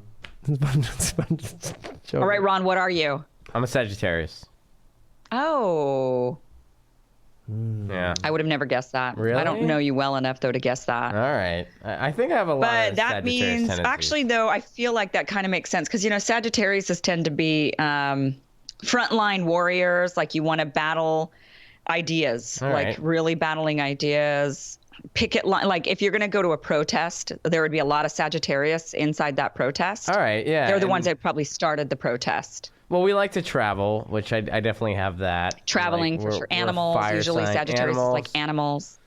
Those are all big things for me. I like to travel a Yeah. lot. Big fan of my cat, Lucy. Yeah, so. But you get your feelings hurt easily. I mean, you'd have to ask somebody else. I don't know if that's true or not. I don't think Ron's pretty. We'll call you white. Ron's pretty. You know what, Graham? You're probably hurting his feelings all the time. Hey, but you know what? Yeah, I just I'm never an say Aries, anything. You're a Graham's a Leo, and you're a Sagittarius. We're all three fire signs. Really? right. That's why United that's cool. Stank is so awesome. Yes. yeah, It's the absolutely. firebrand music. It is the music Yeah. of the fire of the revolution. We're all fire signs. Yeah, we're gonna set up a United Stank tour date website soon. As soon as this coronavirus is. We haven't had a rehearsal yet, but it's going to be amazing. It's gonna be It's awesome. going to be amazing. You have all the time in the world now to set up any website you want because you're going to be sitting there true. hunkered down in your house by yourself. Yeah, Setting up a website because you can't go anywhere. All the bars, the movie theaters, the restaurants, the gyms, everything's closed until March 31st. Just sitting. There goes my birthday, guys. Oh man, just spraying. I have a on my- trip booked to Portugal. No mice. I'm supposed to go to Portugal next week for my birthday. And then now that we're on lockdown, I thought, well, I guess maybe I'll stay in the U.S. but do something fun here. But now they're shutting everything down, so I can't even do anything fun for my birthday. Does that mean I'm not really turning 40? I can like push it back, right? I could say, Yeah, but no, you get I'm a not 40 mulligan. until I get to have my You birthday. Hold this back. You're 39 one more year. This is an asterisk year, Kim. Yeah, I have a. I feel like really. I think if you look in your special book, it would say Yeah, that. see what the book says, but I feel like it's good. I think so. I feel like if the NBA can suspend the season, Yes! I could suspend my birthday. You're not 40. You're not 40. 39 forever, guys. Hey. Jehovah's Witnesses suspend birthdays all the time. Yeah, they don't believe in They that like do it stuff. indefinitely. Well, there we go. So you Joining can a do it. church. I got nothing else to do. Leap year people. Leap year people? Yeah. You're a leap year person. You're like 7 or whatever it is. Yeah. There we go. Costello, we live in a cartoon. Good luck to all. Slow news day. Right on. Andrew Dwyer, we have a state of emergencies, but Tuesday's still on. Don't know. Right Wow. Brain Studios, watch Errol Moore's film about banning a populist message, but he's also a sociopathic xenophobe. Yes, on both. Carl Knight, Shave Your Knuckles for Justice. Did you see that Anya Prompil and Max Blumenthal got married? Oh, good for them. Oh, cool. That's good. Sherry Ford, Shave Your Knuckles for Justice. Biden will win the DNC. Is cheating, rigging. Biden is the same as Trump. Status quo. Joe Biden can't beat Trump. Trump will decimate Biden in general. Write in Bernie Tulsi 2020. Yeah. I might write in. If there's no real third party candidate, I'll write in Bernie. Ray Foley, what's up? Shutting down bars and restaurants tomorrow. Yep. Dylan Waugh, 8038. No one was there. It was scripted by the DNC. Yep. Yep, indeed. Sparky, common cold is a coronavirus. It turns into pneumonia in the elderly, so causes millions of deaths each year. It's not tracked, so no one cares. Sam Dean, what's up, Sam? From Down Under, Shave Your Knuckles for Justice. G'day, Graham. Victoria declared a state of emergency at 12 noon today. Starting tomorrow, supermarkets will have 1 hour day strictly designed to the elderly and people with disabilities. Thoughts? That sounds like a good plan. That's what you got to do. That's what we're gonna do. The elderly, the most high risk, people with immune disorders and respiratory issues, they're the most high risk of this, and we gotta come together as a society. You know, character. What's the song? A crisis doesn't create character; it reveals it. And we need to come together and be nice and kind to each other. That's true. You know, I heard this yesterday from a friend. They're stuck at home because there's no work. They're in the film industry. It's like, if you're okay financially, volunteer for Meals on Wheels. yeah, You know, yeah. deliver some meals to seniors. Yeah, that's a good. We should all help each other out. So telling me I should have paid my mortgage on Instagram and you call yourself a firefighter, you're a piece of shit. You really had a back and forth with this guy, Yeah, didn't he's you? a fucking cocksucker, and I just didn't feel like Brought him up like 5 times. I just didn't want to feel like listening. But this is I hear this. This is just typical of the neoliberals. When I post something, Yeah. they all like, whoa! I used to like you on Comedy Film Nerds or Doug Loves Movies. Yeah, you're a dumb fucking neoliberal. Like the neoliberals. This is just one person that's showing he represents probably 1,000 idiots, and the neoliberal is the single greatest problem. See, I don't usually if someone goes at me on Instagram, I'm just like, no, we're not doing this here. Yeah, Twitter, I Twitter is the site for dunking. Instagram, here's some photos. Yeah, I don't know. I just felt like had to I don't know. I quit just Twitter kind of felt again. like getting into it. I just felt like No, I feel you. I mean, I'm not gonna say I've never done it. I'm just like Instagram. I tried. I'm just like no. I usually just say no, but I was just like, nah, I'm just watching this fucking stupid debate in real time, and I'm like, I can't listen to this. Well, I'll vote for Bernie if he wins. Good for you. You're smart on just that side of it. Biden is awful, and you can't see the difference. And Yeah. like the neoliberals are the problem. I agree. They're the problem.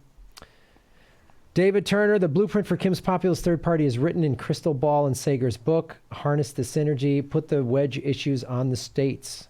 That's great. Sparky, Shave Your Knuckles for Justice. Republicans, Teddy Roosevelt and Taft began integrating the federal government and military. Democrat hero and racist Woodrow Wilson reversed it. Yep. Where are we at? Oh, it just jumped on me. Come on, we had it. I got a banked. Where? What happened? Oh, I hate it when it jumps like that. Oh, 1,500 people. Oh God. Whew. This really okay. Gene Sheed, nobody trusts Big Pharma, but everyone has blind trust in their vaccines. We need political living skills of fighting a disease on a practical living skills of fighting a disease on a personal level. Thank you, Gene. Ricky Williams, Shave Your Knuckles for Justice. Wife is a doctor. Problem is many people don't understand Medicare for all and the benefits. They fail to realize we subsidize lower costs for other countries and insurance companies, but do not negotiate for their benefit. Yeah, it's not a government-run healthcare system. People don't get that at all, but, you know, they get the government they deserve. Sparky, boom. My Brazilian sister-in-law has has us not wear shoes. See? Carla Welsh, Stacey Abrams accept VP from Biden? We don't know yet. Sparky, I bet you she will. Ironically, global warming helps to stop epidemic. Yeah, that's crazy. Larry, Janny, just when I was about to cast my early vote in Georgia, they go and shut it down until May. Figures the DNC will do whatever they can to call it off. Yep. Sparky. Can we go back for a second to the climate change stopping the pandemic? That's what I just did a video on, basically. Okay. I mean, it's not what it was on, but it's kind of like that. It's along those lines. Yeah, I understand what they're saying. I understand what they're saying. We were talking.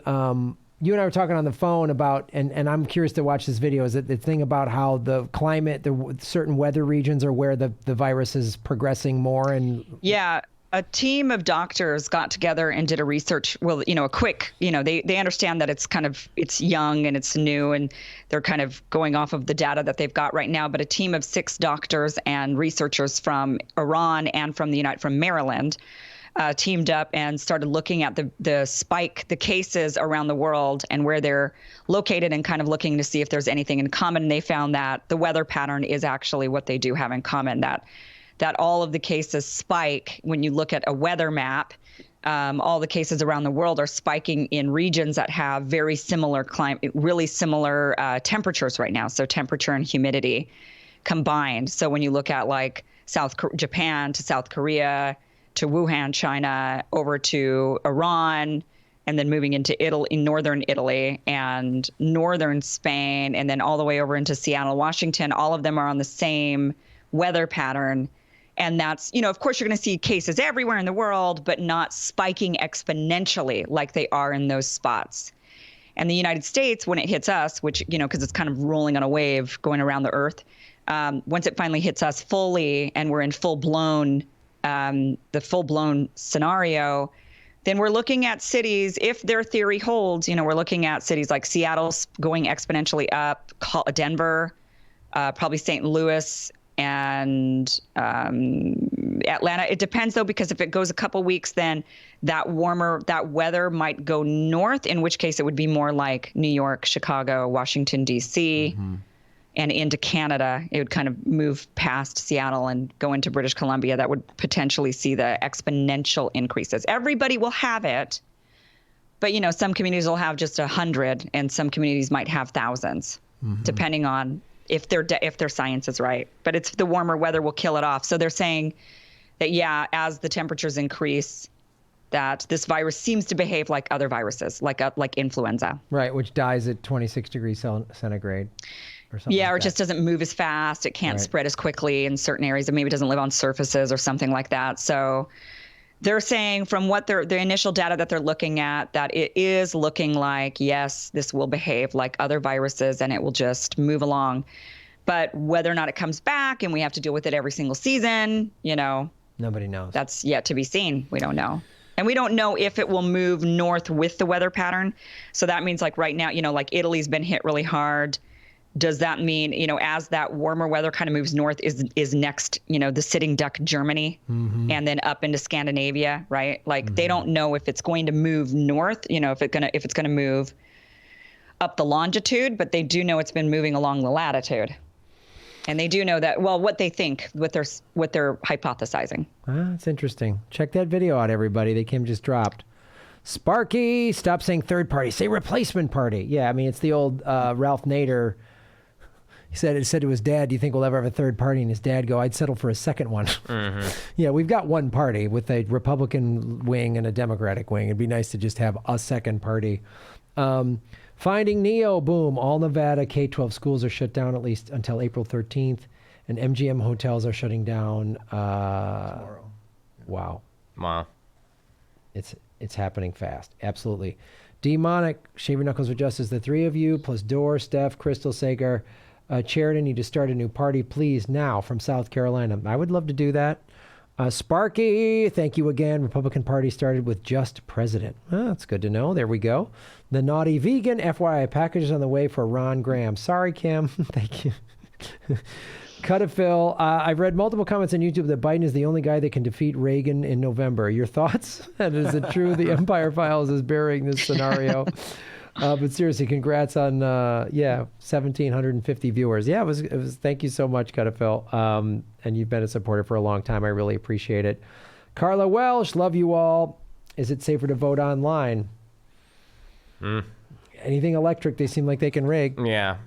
And they set it up that way. So if they did do an online voting thing, they would make sure it was the most vulnerable thing imaginable. Like what they did here in California. They gave us every warning sign, and then look at what happened. It was a total disaster. Ray Foley, election integrity. It's the machines. Buster Peak 21. Caitlin Johnson made a point that this wasn't about electoral politics this time. It was about waking up more people to what's going on. Maybe. Yeah, I hope that's more people have woken up. That is for certain. Between 16 and now, more people have woken up. So hopefully that'll be someone can capitalize on that and start a new party. Jennifer Browse, Canada, 5 parties plus commies. We use paper pencil. Yep, absolutely. Little Panda Cub. Thank you, Kim. Find the link between voter suppression, sudden change in votes, exit polls, and the DNC hack in 2014. You'll be surprised what big data can do. Good to know. Aaron Landcastle, Shave Your Knuckles for Justice. You need a black tablecloth. Okay. Cuttafil, what do you think of Alex Jones selling a supposed coronavirus cure and a bidet that keeps that muffle clean, according to Joey Diaz? Well, I love Joey Coco Diaz. I've known him for years. Alex Jones, virus cure. I probably won't be purchasing that anytime soon. Snork Y2K, thanks for having Kim on. Great show. Yeah, this is awesome. It was great having Kim here. Johnny Garza. Bernie, how are you going to pay for it? MMT, now give me the real reason you think we don't deserve nice things. Absolutely. MMT, watch my video playlist on MMT. Follow Stephanie Kelton. We're going to do, it's big to talk about. Cab, did Bernie promise to name Tulsi as his VP? Nope, not that I'm aware of. Not that I'm aware of. He hasn't named anybody. He hasn't said Nina or anyone. I don't know anybody. They're throwing out the Stacey Abrams thing. No, they've been throwing out the Klobuchar and. But for Bernie. Oh, you're talking about Bernie? Yeah. Oh. No, it's just Klobuchar and Stacey. He said, but what he said when he first announced that he was running for president, and he did a sit-down interview, his very first one when he sat down with, was it Maddow? When he was sitting down with her, you know how she was interviewing everybody that announced or something. And he said, when she asked who are you going to pick for VP or something, and he says, well, I could tell you this, it's going to be somebody younger and somebody not my gender. Yeah. Remember? Yep. Yeah. Yep. It's gonna be a young woman of color, almost assuredly. I think Bernie has to. I mean, but I think he should have done it already, quite honestly. Crystal Folk. The whole thing could kill the toilet paper industry, and suddenly, I'm okay with that. Hashtag buy a bidet. Buy a bidet. Buy a bidet, everybody. Start with the spray bottle. Don't go into the bathtub. It's a last resort. Sparky, Biden's neoliberal manager hates Tulsi, so no VP. Yeah, I don't think she would say yes to that anyway. Neurals, Sarah Phil, if they steal it from Byrne, guillotine gulag 2020. Cool Blue 71, I missed the debate. Should I regret this? Absolutely not. We recapped it for you. We recapped it. You're good. Rocky Bellinger, I'm late to the party. Why do you all think Bernie hasn't acknowledged the fact that his friend Tulsi Gabbard was cheated out of debating a stand with Tulsi? I wish he would have. He should have fought to have her on that stage. He should have said, there's another person still running. There's a woman. When Liz Warren dropped out and said, no more women, Bernie should have said, Tulsi's running. There's still a woman in the race. Her name's Tulsi Gabbard. She's a woman of color. But, at the same time, I do understand that. And, I feel like candidates should do that. But at the same time, they are still competing with each other. But they're all running for president I get that. for the same job. In general, yes. But in this election, it was so clear everyone was against Bernie. And Tulsi was the only one. I mean, she kicked ass that helped him when she was on the debate stage. When she left the debate stage in the fall, it was noticeable. I mean, if it was just a debate where it was Joe Biden, Tulsi Gabbard, and Bernie Sanders, I feel like that would have the potential to just end Joe Biden's political career. It would end it. And like the two of them and him? The whole country would... Like every issue, he would just be a punching bag for the two of them. And you'd see them literally standing next to each other on screen. And the country would go... Bernie and Tulsi. That's it. Wait. And then Bernie could be like, "Hey, you want to be VP gig?" Oh, if she wants what you had to say there. And all he had to do is he'd drop it in the middle of the conversation, like, "I agree with Tulsi. She'd make a great VP. And here's the thing about Joe." And everyone would go, "Whoa, wait a minute." That's what it could have. I mean, imagine she would have been there, and they would have been like, "Bernie Sanders, do you commit to picking a woman VP?" And he's like, "Well, that depends. Hold on one sec. Tulsi, what are you doing for the next 4 years?" Yeah, you're busy. You got plans. I was thinking, and she'd be like, yeah, it makes sense. All right. And then Yeah, there. there Boom. wouldn't be any applause because there was no audience, but there'd be a lot of applause from people watching their TVs At home, right? It would have been like a movie, like one of those good movies that have good endings and it's the way it's supposed to be. And, everybody lives happily ever after and good things happen to good people. I would have stuck my head out my window and I would have been like, I'm mad as hell and we're not going to take it anymore. And like Kim would open her book and be like, it's going to happen. And you'd be doing yoga. Like, it'd be amazing. It would have been an amazing moment. It would have been amazing. The human race would have been saved. Yeah. It would all have been good stuff. Sparky, coronavirus epidemic is to hide guilty bankers. Well, we're seeing them. The fact that they're getting all this bailout money. I hope I've been posting that repeatedly. Like, where's our money? People are gonna not have jobs and not be able to pay their bills because everything just got shut down for the next month, nationwide. And they're going to be like, where's our money? You told me I can't work. You shut everything down. How am I going to pay my bills? And you just gave the banks money? People are going to turn, man. People are going to turn. Mayors, boom. I would pay to watch you two do a debate reenactment with Spicy Bernie and Spicy Biden with honest responses. Yeah, we'll try to do that. Balthazar228, thanks, brother, for supporting the show. Julius Caesar Brutus is my friend, although we disagree on many issues, especially this knife in my back. Big Irv Express, can Bernie win on a write-in? Never. Anything's possible. I'm open to anything. Ben Riley, turnout predictions by age, C19. Ooh, interesting. Sparky, Stacey Abrams is establishment creation. Yeah, she's not a progressive. She's just a good speaker, which is what neoliberals love, identity politics and platitudes. Cool Blue 71, the Democratic Party's racial demographics and primaries do not reflect nationwide the general election demographics. Balthazar 228, astrology. It's a stupider kind of bullshit. Come on, Balthazar, be nice. She's got a magic book. Ray Foley. I don't think that person likes me. I recognize that name. Yeah, Balthazar, be nice. Good on you, Kim. Believe astrology. See, Ray gets it. Ray's a working class astrology guy.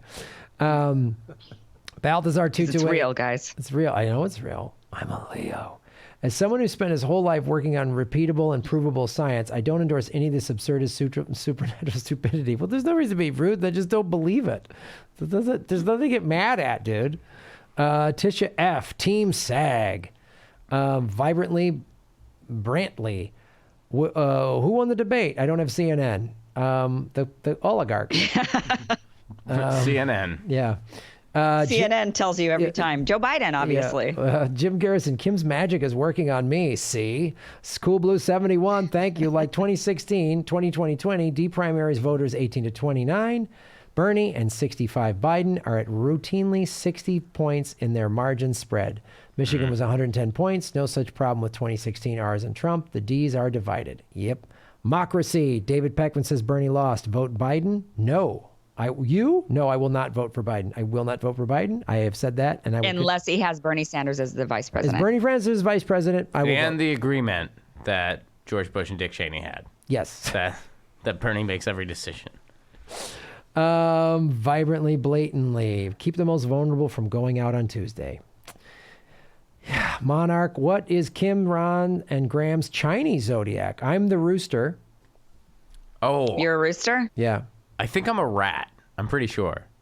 Yeah, I think I'm a rat. Kim? I'm a monkey. What year, Ron? 84. Yeah, I don't know. I'm dog 82. Right Oh, on. you're a dog. Yeah. I'm a monkey. I want to be your dog. I'm the cock. I think I'm a rat. I'm pretty sure it's a rat. So then monkeys and rats are also like kind of the fire signs of the Chinese zodiac. Oh, really? And Okay. Right. Ram would need to have been a dragon, but he's not. So we kind of ruined it. Oh, man. We could have had a double fireside. We could have had right. It could have been like the. No, they got like 5, That's 6. just somebody ruins everything. 84 is the wood rat. Okay. Oh. Wood rat. Okay, so a more sustainable rat. That's cool. So Yeah, I'm a metal environmentally monkey. conscious rat. You're a metal monkey? Metal I'm a metal monkey. monkey. That's why my mom named me Kim, because I was born in the metal, and Kim means in Vietnamese it means like platinum or it actually means diamond or depends. It could mean diamond or gold, but it's kind of like a yeah. Anyway. Asians. Sam Dean. Shaving Knuckles Joyce. Can we get Kim to say good day to the Aussie fans? Good day.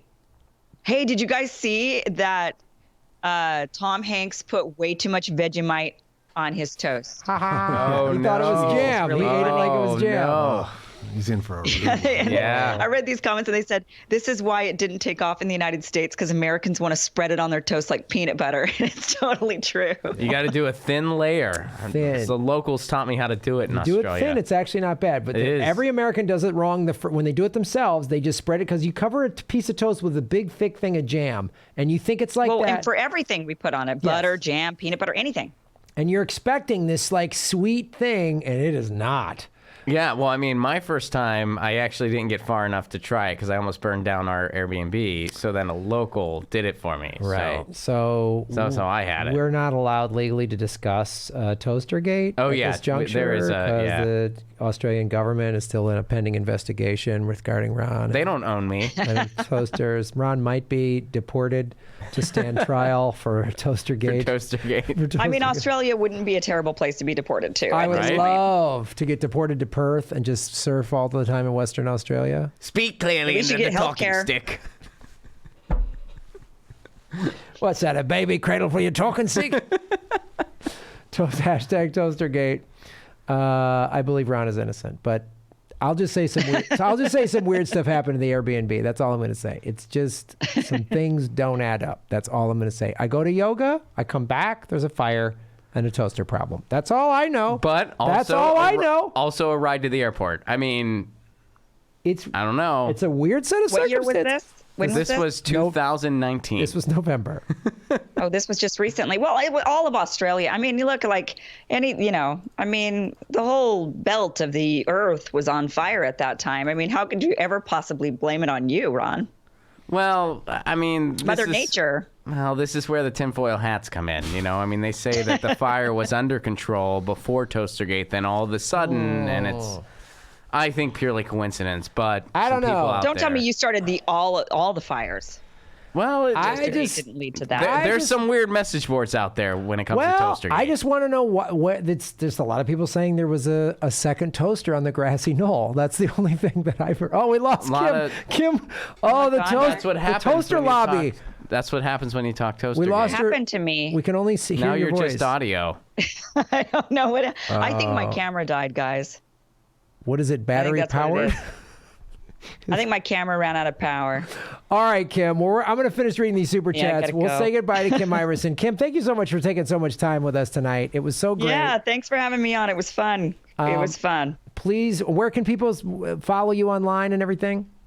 Yeah, YouTube. You could go to Kim Iverson Show and find my YouTube there. Oh, and while you guys are watching, can you guys go to? This is like a really stupid request, and it's like really dumb, but. So somebody is trying to, I have like a stalker, and this person's really always trying to do shit to me. Anyway, they keep I don't really care that much, I guess, but I guess I found out that they're trying to get my Wikipedia page removed. Oh, Jesus. So you have to go, and it's like up for deletion. So if people want to go, then they can contest it and say, you know what, I would like to be able to read this or something. But I have this person that I've been battling. I mean, they've been buying domains and trying to point them into they buy domains with my name and point them into stupid directions. Wow. The reason why I want the Wikipedia page to stay up, not because for one, it's not even a lot of it's not accurate. I just don't want this asshole to win. Do you know what I mean? Yes. I've got this horrible person who's been coming after me for 5 years. Oh, wow. And I just don't want them to win. They bought domains. They pointed them at bad sites. They started a Facebook page called Boyle Kim Iverson Alive. Oh, They've been putting crap on my Wikipedia page. Now they went to go delete it. They're doing they contested my domain, saying that they owned it, all this weird stuff. So what can we do? I just don't want them to win. So I want people to go to the Wikipedia page and argue that the page should stay up so that this person, because if they do it and it wins, then that person can't do that again. Okay. All right, everybody, Does that go make do sense? that. Yes, it does. Go do that. And I know who it is. It's an angry person that did not like one of my radio programs 5 years ago. Oh, Jesus. I'm glad An they angry let that listener. go. Oh, good. Good. God. There you go. Jackasses. That's what I want.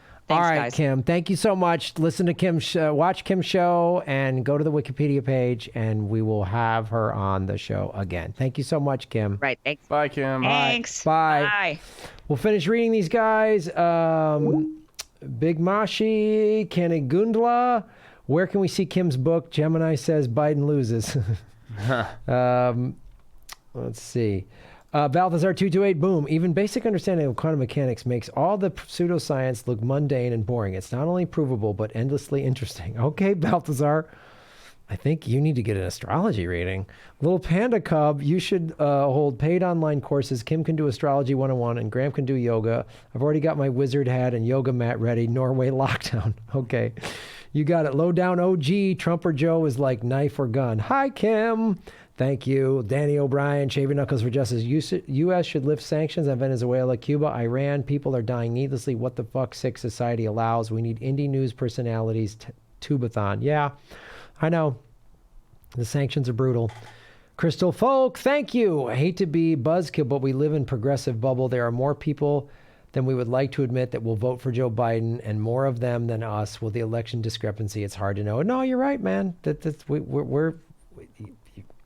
It's true. We are in a progressive bubble. It's true. And most people don't want to, they just think Trump's the first bad president we've ever had, and they don't want to think anything past that. And that's what they do. Kay Claimer, you guys and the lovely lady tonight, rock as always. Ron, they better not cancel your Pittsburgh show in April. As far as politics, never Biden. Right on. Mock Racy, link for Jimmy Dore, best friend Graham. No. B Green, check out the Earn It bill being slipped into coronavirus emergency legislation, the end of the internet and free speech. Of course, they'll use this crisis to screw us out of something else. That's what there'll be some stimulus plan that we all kind of need because we can't work right now. And inside of it will be some other thing that screws us in the long run. And we'll have to say yes to it. Yeah. Because this is our broken system. They tried to slip anti-abortion stuff into the coronavirus. Yeah. That's what that's what they were doing in the Republican Senate, was trying to didn't want any funding for abortion. Blank page. I'm with you, Kim. Thank you all so much. Balthazar 228. Just to clarify, you can believe unbelievably stupid stuff and still do good work. Just try not to spread the stupid. Oh, dude, just whatever, man. You got to let this one go. If you don't believe, it's fine. It's just astrology. Whatever. It's entertainment as far as I'm concerned. Astrology. Yeah, I really don't have a dog in the fight. I don't have an opinion. I don't know much about astrology. People that believe in it, great. People that don't, great. I don't care. It's like somebody telling me they hate baseball. I really like it. You don't watch it. That's fine. Good for you. It's boring. Then don't watch it. But why did you? It's boring. Then don't. I watch it. I won't watch it with you. It's not that hard. That's where Graham and I differ. I will come hunt you down. Yeah, Aaron is a little nutty on that, but Aaron's a fire sign. So the only thing is, whenever somebody says to me, water dog actually. It's a water dog. Whenever someone says to me, I don't like hockey, the only question I ask, and I'll just be like, have you seen it live? Yeah. And if they say no, I'll be like, yeah, you might change your mind if you see it live. You might not. It might not be for you. I love it. Not everyone loves it. That's fine. But if you get a chance to check it out live, I encourage you to do it. It might change your mind. It is one of the best sports live. 100%. It's my favorite live. And it's one of those things, sometimes it doesn't quite translate on TV, I feel like, for a lot of people. Yeah. But then when they see it live, they're like, wow, this is great. When I was married to a Brazilian woman, had no idea what hockey was. That's not their sport at all. Soccer's their sport. We went to a Kings game. She was like, this is awesome. Yeah. I mean, I went to a hockey game with a girl once, and she had never been to a hockey game, but she knew I liked hockey. So she got these hockey tickets, and she's like, I want to see, you really love hockey, and I do not get the appeal. It seems boring to me, but you really love it. I want to see it. And by the end of the game, she was yelling. Yes. She was, it's so fun. She was really into it. Costello, Wood Rat for the win. All right. Thank you guys so much for supporting the show. God, it went, almost 2.5 hours. If pushing watching baseball harms scientific education and literacy, I'd be against that too. Baseball is largely harmless. Wow, Balthazar, just really not letting it go. Thanks for supporting the show to not let the thing go. I'm going to keep arguing with you, so you keep doing super chats. I don't know. I think astrology is amazing, and I think everyone should do it. I think it should be required in K through 12. You know what I'm going to do? There should be required astrology classes. I'm going to stop doing political videos and just talk about astrology. Astrology. I'm going to do my astrology live stream tomorrow night. Dude, my astrology live stream would be so bad. I'd be like, well, I'm a Sagittarius, and I found out I'm a rat thing. That's all I got. What are you guys? How are the stars? I don't know. I'm not that into this. That'd be my whole stream. Belso would be like, Ron, that's not. I'm like, dude, I don't know. Hashtag Ron's a rat. Ron's a rat. Rat Ron. Rat Ron. Rat Ron. Toaster Gates real. Sean Warren, the Egalitarian Party seriously split. All right, thank you guys so much for watching. We had a lot of fun. Check out Ron Placone show. Yes, youtube.com/Ron Placone. And, something that we did, I do a webcomic called Lucy and Ron. It's about me and my cat. Go to lucyandron.com because we've really been working on putting the archives together for that webcomic. And we have some future plans for that webcomic as well. So that's one of the ways I've been spending my quarantine. So lucyandron.com, youtube.com/Ron Placone. I'll be doing Get Your News On with Ron tomorrow. And a bunch because we're all just stuck inside. Yes. So there'll be a ton of streams. And then Astrological Vigilante. That's awesome. I'm going to be selling Astrological Vigilante shirts on my website. I feel like you've got to now. I feel like it's a thing now. Lori Mountaingale, pal, thank you for supporting the show. Just want to recommend Joe Rogan's interview with Michael Osterholm for great info on the coronavirus. Yeah, it's very good. Okay. Yeah, I've been listening to that. I out. haven't gotten through the whole thing yet, but I've listened to most of it. It's a very good interview. We have tour dates, and we're just taking it one day at a time like everyone else. Yeah. Look, right now, right now it looks like no, but like they could lift this in a month, and we could do our October or our April 24th and 25th in Seattle and Portland. So right now we don't know, guys. I can't even. All the ticket links are still available. I don't know what to tell you. Well, what we can tell you is that feel free to buy tickets because if we do cancel things, everyone will be given full refunds. Yeah. So you don't need to worry about anything. So as of right now, I hope to still be in Pittsburgh on April 10th. Yep. I don't know what's going to happen, but I plan to be there. As long as things go back to normal at the end of the month, I will be there. If they don't, I might not be there. Same with April 24th in Seattle, Portland, you get the idea. So no, Sam Dean, you can't get a refund for the Melbourne show that you were already at. That's really messed up, dude.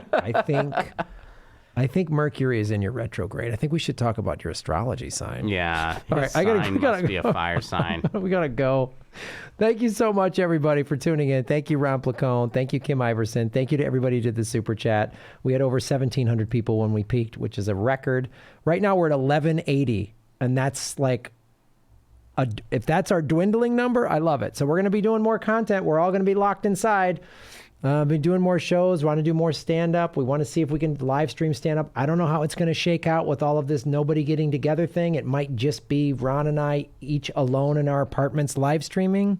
Yeah. I don't know what it's going to look like.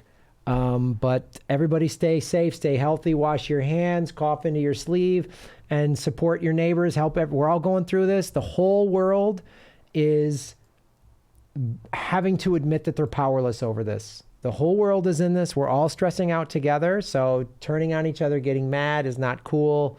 And, yeah. I might have to block some more people on the internet. That's I don't like doing that, but I might keep doing that. Yeah. Beware of Instagram guy, man. Yeah, what a punk. Oregano kills most viruses. I don't know if that's true or not. So I don't know. All right, guys. Eat your vitamin C, drink your fluids, do all that. My name is Graham Elwood. This is Ron Placone. Thank you so much for watching. Make Gotham great again. Shave your knuckles for justice.